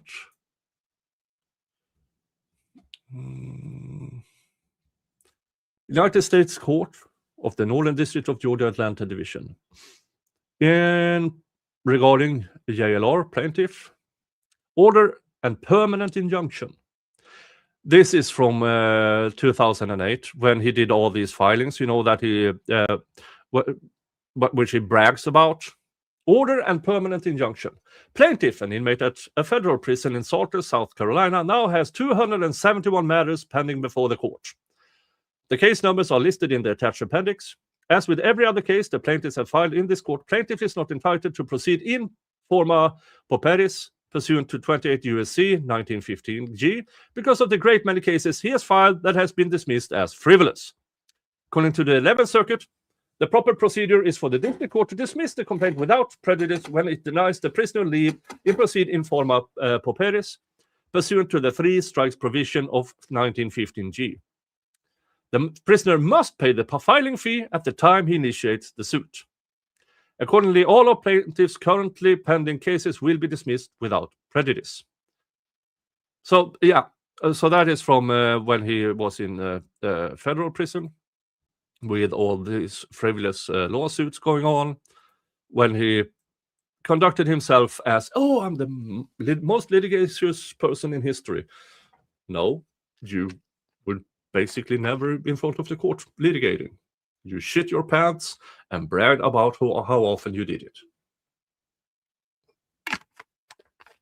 What was the other one? That was shared with me.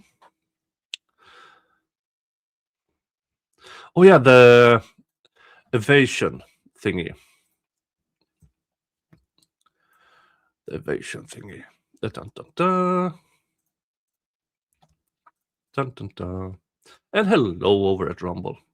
Sorry for not addressing Rumble. Yeah, I'm streaming this at Rumble, on X, and on YouTube. For you who wonder, because, and folks, if you want to use words that YouTube doesn't allow you to, go over to my Rumble channel. Let me share the link to that in the comments. If you really want to go haywire, use the Rumble link. There are very, very few words that aren't allowed over there. And subscribe to me over there as well. Yeah, petitioner's motion. This is Jamie versus Jonathan. Petitioner's motion regarding the respondent's intentional evasion of service, request for alternative service or other appropriate relief, and request for expedited consideration. This was filed July 15th. I don't know if it has a decision yet. You guys in the chat know this better than I do. If you know there is, please share it. If there isn't, seriously, court. Why do the court always take this long? Either way, background. On June 24th, petitioner filed a motion for contempt together with supporting exhibits and proposed modified no contact order, which we just read. The court issued a summons directing respondent to answer the motion within the time prescribed by law. Petitioner retained a certified Florida Special Process Service to personally serve the respondent with the summons and motion for contempt after learning that out-of-state personal service would need to be arranged privately. 2. Respondent's intentional evasion of service. Attached as Exhibit A is the affidavit of non-service executed by appointed Florida Special Process Server describing 3 separate attempts to personally serve respondent. 5 according to affidavit. 2 separate attempts were made on June 27th. Respondent failed to answer despite his vehicle being present. A 3rd attempt was made on July 2nd. Dave says, we're planning a trip to Cuba. Are you in? Nope. Sorry. Not that I don't want to go to Cuba because of my interest in cigars. I would go so far into debt buying cigars in Cuba. So it's pure self-preservation. Also, Cuba at the moment don't have much electricity. But thank you for the offer. Thank you for the offer. Access to the front entrance had been intentionally obstructed by a newly erected makeshift private property no trespassing sign with ropes stretched across the entrance, preventing the process service from legally accessing the residence. Yeah, we went through this about an hour ago. A private process server are not allowed to enter through these. A police officer can, but if he doesn't answer the door, then he doesn't answer the door.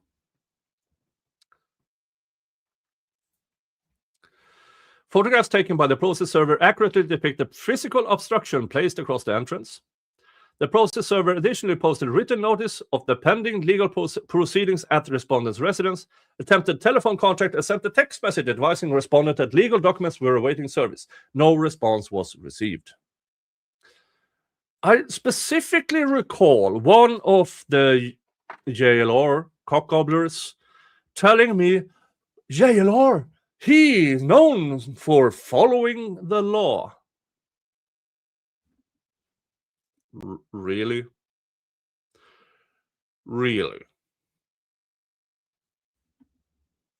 Really? 3. Respondent had actual knowledge. Petitioner believes respondent had actual knowledge of the pending proceedings. During the first two service attempts, respondent was conducting an 8-hour public live stream broadcast from inside the jointly owned residence while failing to answer the door. Attached as Exhibit B are screenshots from respondent's publicly available YouTube livestream corroborating petitioner's assertion that respondent was physically present inside the jointly owned residence during the Florida Special Process Service 2 separate attempts to effect personal service on June 27th. 11. The process server likewise advised respondent by posted notice, telephone call, and text messages that legal documents awaited service. Respondent nevertheless took no action to accept service or communicate with the process server. If JLR has representation, there's always an option to ask that representation, that attorney, will you accept service on JLR's behalf? That's a choice. I don't know if they have done it yet, but it's a choice. Respondents continuing conduct following filing of the motion. Since petitioner's motion for contempt was filed, respondent has continued engaging in the same course of conduct described in that motion.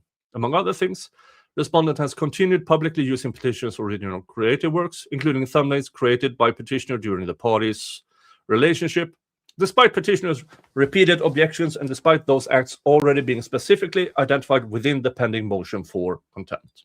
Yeah, we went through that, and I do personally believe this is not the venue for it. Rather than stopping the conduct described in petitioner's motion for contempt, respondent has continued live streaming while publicly displaying petitioner's original thumbnail design for commercial gain, including multiple consecutive days during the week immediately preceding this filing. Now that can be used as an indication for the court that that was actively used to show contempt.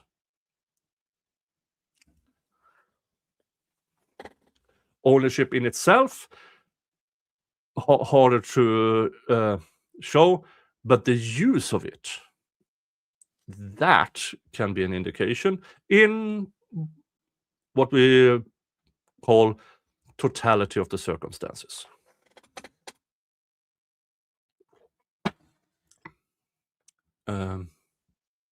Petitioner has observed third parties publicly claiming that the text messages attached to petitioner's motion for contempt are quote-unquote fake. Petitioner believes this assertion originated with respondent because respondent still possesses the original Telegram communications and has personal knowledge of their authenticity. Those communications remain preserved as evidence in the pending criminal domestic violence case against him in Pasco County, Florida. Petitioner is also aware of continuing reports that the individuals who publicly discuss respondents' criminal cases has been subjected to harassment, threatening communications, intimidation, and retaliatory conduct by respondent and his associates. Petitioner offers this information to demonstrate that the overall pattern of conduct described in the motion for contempt has not ceased. And then impact on petitioner. We already been through that in the other filing. Wait, who's saying that he is not? Oh, Stella, it's not against the law to not answering your door. No. She's correct. It's not illegal to not answering the door. But to claim not being aware about attempts to service, that's shady. And here's the thing. The amount of times this have been publicly discussed and he's been tagged on X in replies to his ex, he knows there are attempts of service. So if he actually wasn't avoiding it, then he can have his attorney contact Magnolia's attorney and accept the service. So yeah, I would say he's avoiding service. Now, at some point, the facts has to speak for themselves. And I've said this before, JLR is very, very entertaining. Very, very entertaining. I understand that he has this large following that he has, but at some point, you have to acknowledge that fact speaks for itself.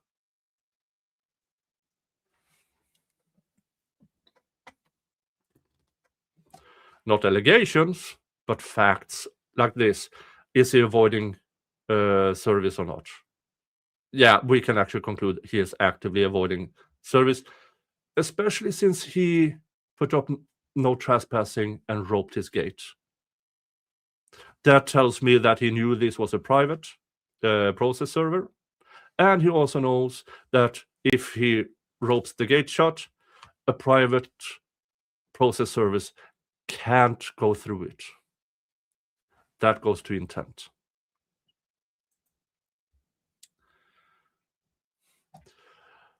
Respondent's unilateral alteration of jointly owned property. Respondent has also unilaterally altered jointly owned real property by erecting a makeshift no trespassing barrier across the entrance gate, consists of ropes and signage without petitioner's knowledge or consent. Now here, that's actually a good point. So even though they weren't married and did the mistake of owning property and stuff together while not married, if they are separating, you really can't do shit to the property without consent. If it's a jointly owned property, both parties has to agree on any alterations, renovations. I mean, it's not even a it's not even a question of that really is. Once there's a separation, which it is, you can't alter anything about the property. You can what you call it, not falling into despair, but you can't substantially alter it.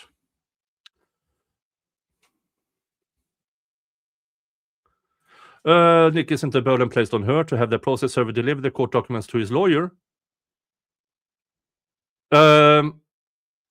They can only contact the lawyer to ask him to accept the service. If the lawyer says no, they can't use the lawyer for that. No. Why would you expect it to be his obligation? No, your argument was that he wasn't avoiding it.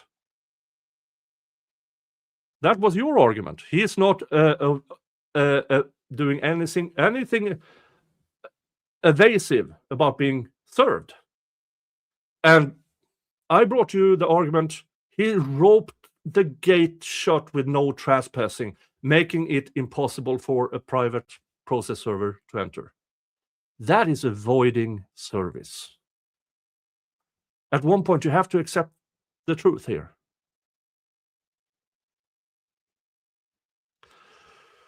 But thank you. I mean, folks, I don't mind being challenged. I don't mind criticism. Just don't troll me. Stella here, she doesn't troll. She asks important questions that I feel obligated to try to answer. So Stella, thank you for asking me tough questions. Thank you.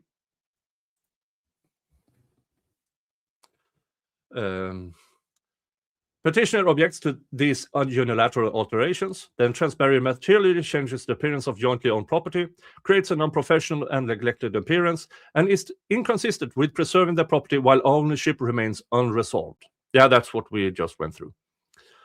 The improvised barrier creates the appearance that the property is abandoned, neglected, or otherwise subject to unusual access restrictions.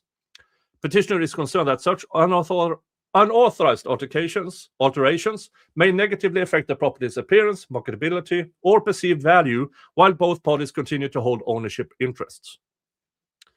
Petitioner did not authorize the installation of these barriers, ropes, or signage, and has never consented to respondent making unilateral modifications affecting the appearance or access to jointly owned property.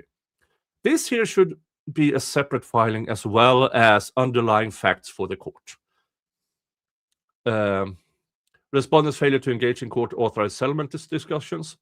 The existing no-contact order expressly authorizes communications through legal counsel concerning restitution, settlement, and the division or disposition of jointly owned real and personal property. More than 6 months has elapsed since the parties separated following respondent's alleged assault upon petitioner on December 25th. During that time, respondent has made no effort to initiate settlement discussions, propose a division of the parties' jointly owned assets, address restitution, or otherwise resolve the financial issues arising for the parties' separation. What I'm missing here are examples from her in this. What I'm missing in this part, it might show later, I don't know. This is the first time I've read this. But in here, it would certainly help if Magnolia could show that she is trying. In an effort to resolve these matters without additional litigation, petitioner transmitted a proposal. Oh, here it is. I should have just kept reading.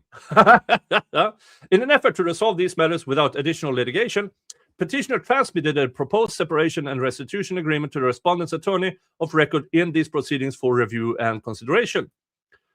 Neither respondent nor respondent's attorney provided any acknowledgement of receipt, response, counter-proposal, request for clarification, or other communication concerning petitioner's proposed agreement. There it is. I should have just kept reading. As a result, Respondent continues to exercise exclusive possession and control over jointly owned real and personal property while declining to participate in the only method of communication specifically authorized by the court's order for resolving such matters. Petitioner remains a co-owner of the party's residence and other jointly titled assets and has received neither a proposed buyout nor any meaningful effort to resolve the parties' respective property interests.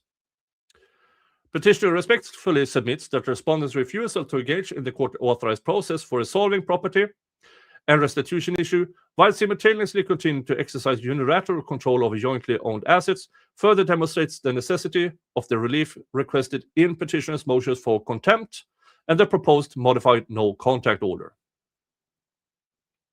These continuing events further demonstrate the necessity of the relief requested in petitioner's motion for contempt and support adoption of petitioner's updated proposal modified no-contact order attached as Exhibit D. Request for relief. Petitioner respectfully requests that this court accept and file the accompanying affidavit of non-service and supporting exhibits as evidence of respondent's intentional efforts to evade personal service of the summons and motion for contempt. Take judicial notice that respondent has been made aware of these proceedings, yet has engaged in deliberate pattern of avoiding personal service despite repeated attempts by petitioner's duly retained Florida Special Process Server. Consider respondent's continuing post-filing conduct, including continued public use of petitioner's creative work, continued unilateral control over jointly owned property, refusal to participate in court-authorized settlement discussions through counsel, and other conduct alleged to violate the existing non-contact order. Determined that respondent's ongoing conduct demonstrated continued disregard for authority of this court and for the obligations imposed by the existing no-contact order. Grant petitioner's motion for contempt and impose such sanctions as the court deems just and proper. Adopt petitioner's previously submitted proposed modified no-contact order, replacing the existing mutual provisions with an order applicable solely to respondent as requested in petitioner's original motion for contempt. Grant such other and further relief as this court deems equitable, just, and proper under the circumstances. Respectively submitted, Jamie. And here is the affidavit.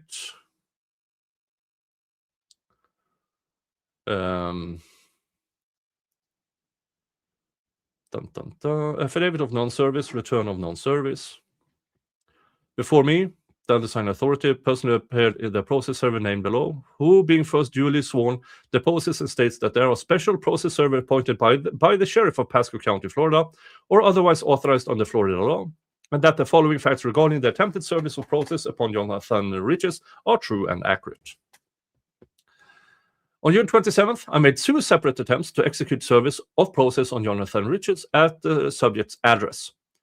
First at 4:50 p.m. and subsequently at 5:35 p.m. On both occasions, there was no response at the door despite the target's vehicle, a white Kia, being parked in the driveway. On July 2nd at 5:20 p.m., I attempted a third service but was unable to gain physical access to the front door due to an artificial blockage and a posted private property no trespassing sign.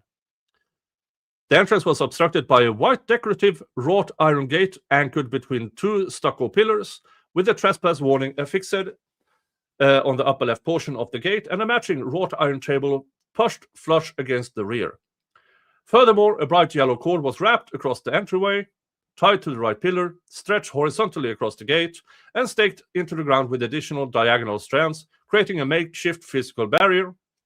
Pursuant to Pasco County Sheriff appointing authority restrictions, process servers are strictly prohibited from crossing a legally posted no trespass sign, rendering the door inaccessible. Due to the physical barriers, I secured a formal note to the front of the gate advising the respondent of the pending legal process and providing my direct contact information. To date, no response have been received. Supplemental skip tracing and communication attempts were made via telephone. The initial call went directly to voicemail on the first ring, followed by a pre-recorded message indicating that the mailbox was full and unable to accept new messages. A subsequent text message was transmitted to the same number explicitly advising the respondent of the legal documents awaiting service.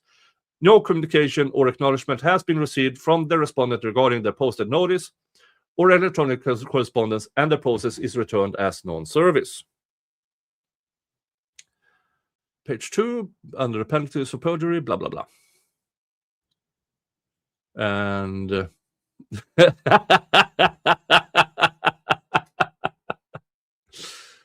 oh, this is funny. This is funny. Now, what I mean with evading service here is that JLR, with this, acknowledged that a process service had been at his place. He countered in avoiding being served with raising this gate and putting. Is that a clothing line or whatever it is? That's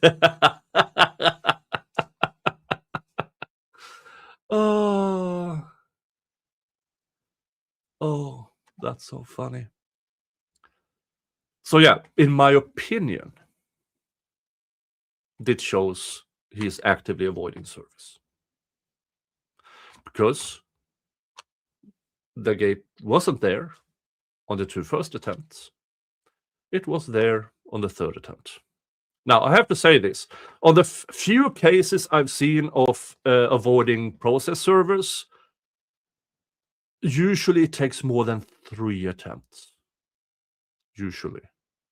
I've seen cases where they tried for every day for weeks on end before the court allowed them to use that. But I believe that was in New York. Florida might be different in that. It's up to the court to decide. It's up to the court. Let's see. Anything else here? No, it's just another. And yeah, Exhibit B, screenshot from because he was live streaming at the time. Yeah.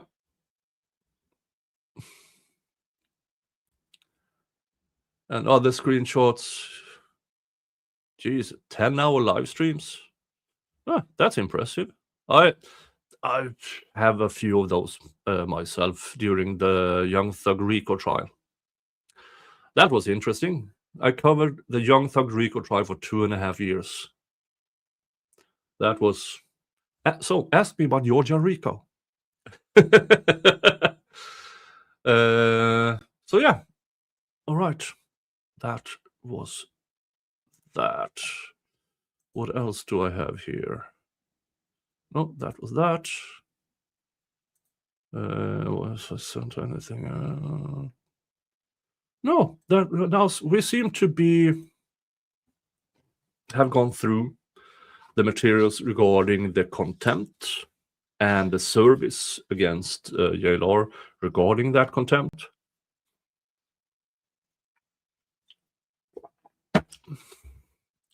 This is interesting. Now, in my opinion, as you know, I support justice for Magnolia. But that I will not throw away my analysis or divert my analysis to be just pro Magnolia. I see some problems with some aspects of this motion, especially regarding the supposed ownership of the material that he uses in his live stream, like thumbnails and such. But it's up to the court to decide. It is up to the court to decide. And this latest, the service thingies was July 15th, so it is over a month ago. And to my knowledge, the court haven't decided yet. The court haven't decided yet. And folks, I should have said this in the beginning. Do not contact either party. Do not. Don't be an asshole. Do not contact Magnolia. Do not directly contact JLR. Commentaries on X and commentaries online, that's free speech, but do not contact them directly. This is a criminal matter. between two parties. That has to be done through the court and through the justice system. We can comment. I can comment about it because it's news. It is literal true crime news that a major player in the true crime community is charged with domestic violence. That is news, especially in this true crime aspects of YouTube, Rumble, social media and stuff. So saying, oh, don't cover this. Seriously, if let's do it the other way around. Let's say a JLR accused Dali of hurting his girlfriend. Have any of you told him to stop going after Dali after we know that it is false? It was absolutely made up. And I know he got pushback on the fake self-ending attempt and trying to pin that on Hella. So that is why you don't hear it from that end anymore. Nobody wants to hear about it all of a sudden. Nobody. I don't mind criticism. I really don't. But please use the same critical mind you use against me, against everyone. Critical thinking is essential here. Go through the material. Don't believe one party just because you have followed them for a long time. Because sometimes somebody is just a fucking asshole. You might think I'm an asshole for covering this, but look at everything else. For the past almost 4 years, I have 2,000 streams and videos. I have now 6 on this matters. 6 videos and streams. I'm not grifting out of this. I'm just covering a case. Folks, thank you for joining in. Thank you for the support. Thank you for thumbs up. Thank you for being active in the chat. From me and Mr. Jingles, who sadly didn't make his appearance today. Hopefully he will on another day. Thank you. Let's see. Can I send you to somebody who is streaming now? Let's see here. Who's actually live? Dun, dun, dun. All right. Let's see. Who is live over at Rumble that I may or may not know of, or who is covering something?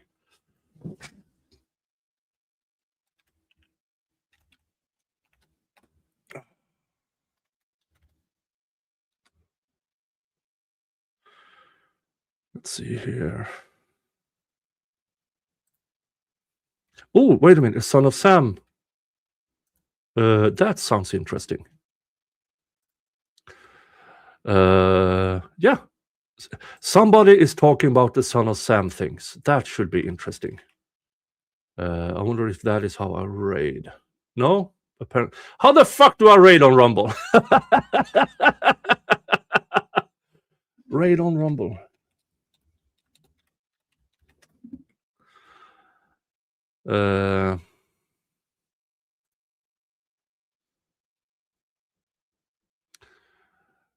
For fuck's sake, come on.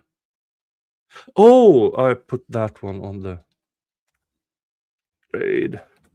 Now. There. Confirm raid. Yeah, okay. That was done. Who's live on the tubes? Who's live on the tubes? Oh, Massa Media is live. Who else is live? Let's see here. Massa Media has a lot of viewers, so he doesn't need my help. I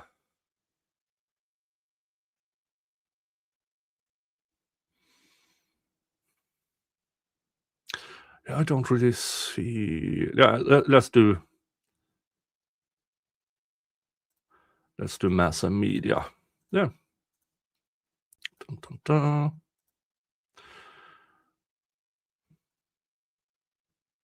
Dun, dun, dun.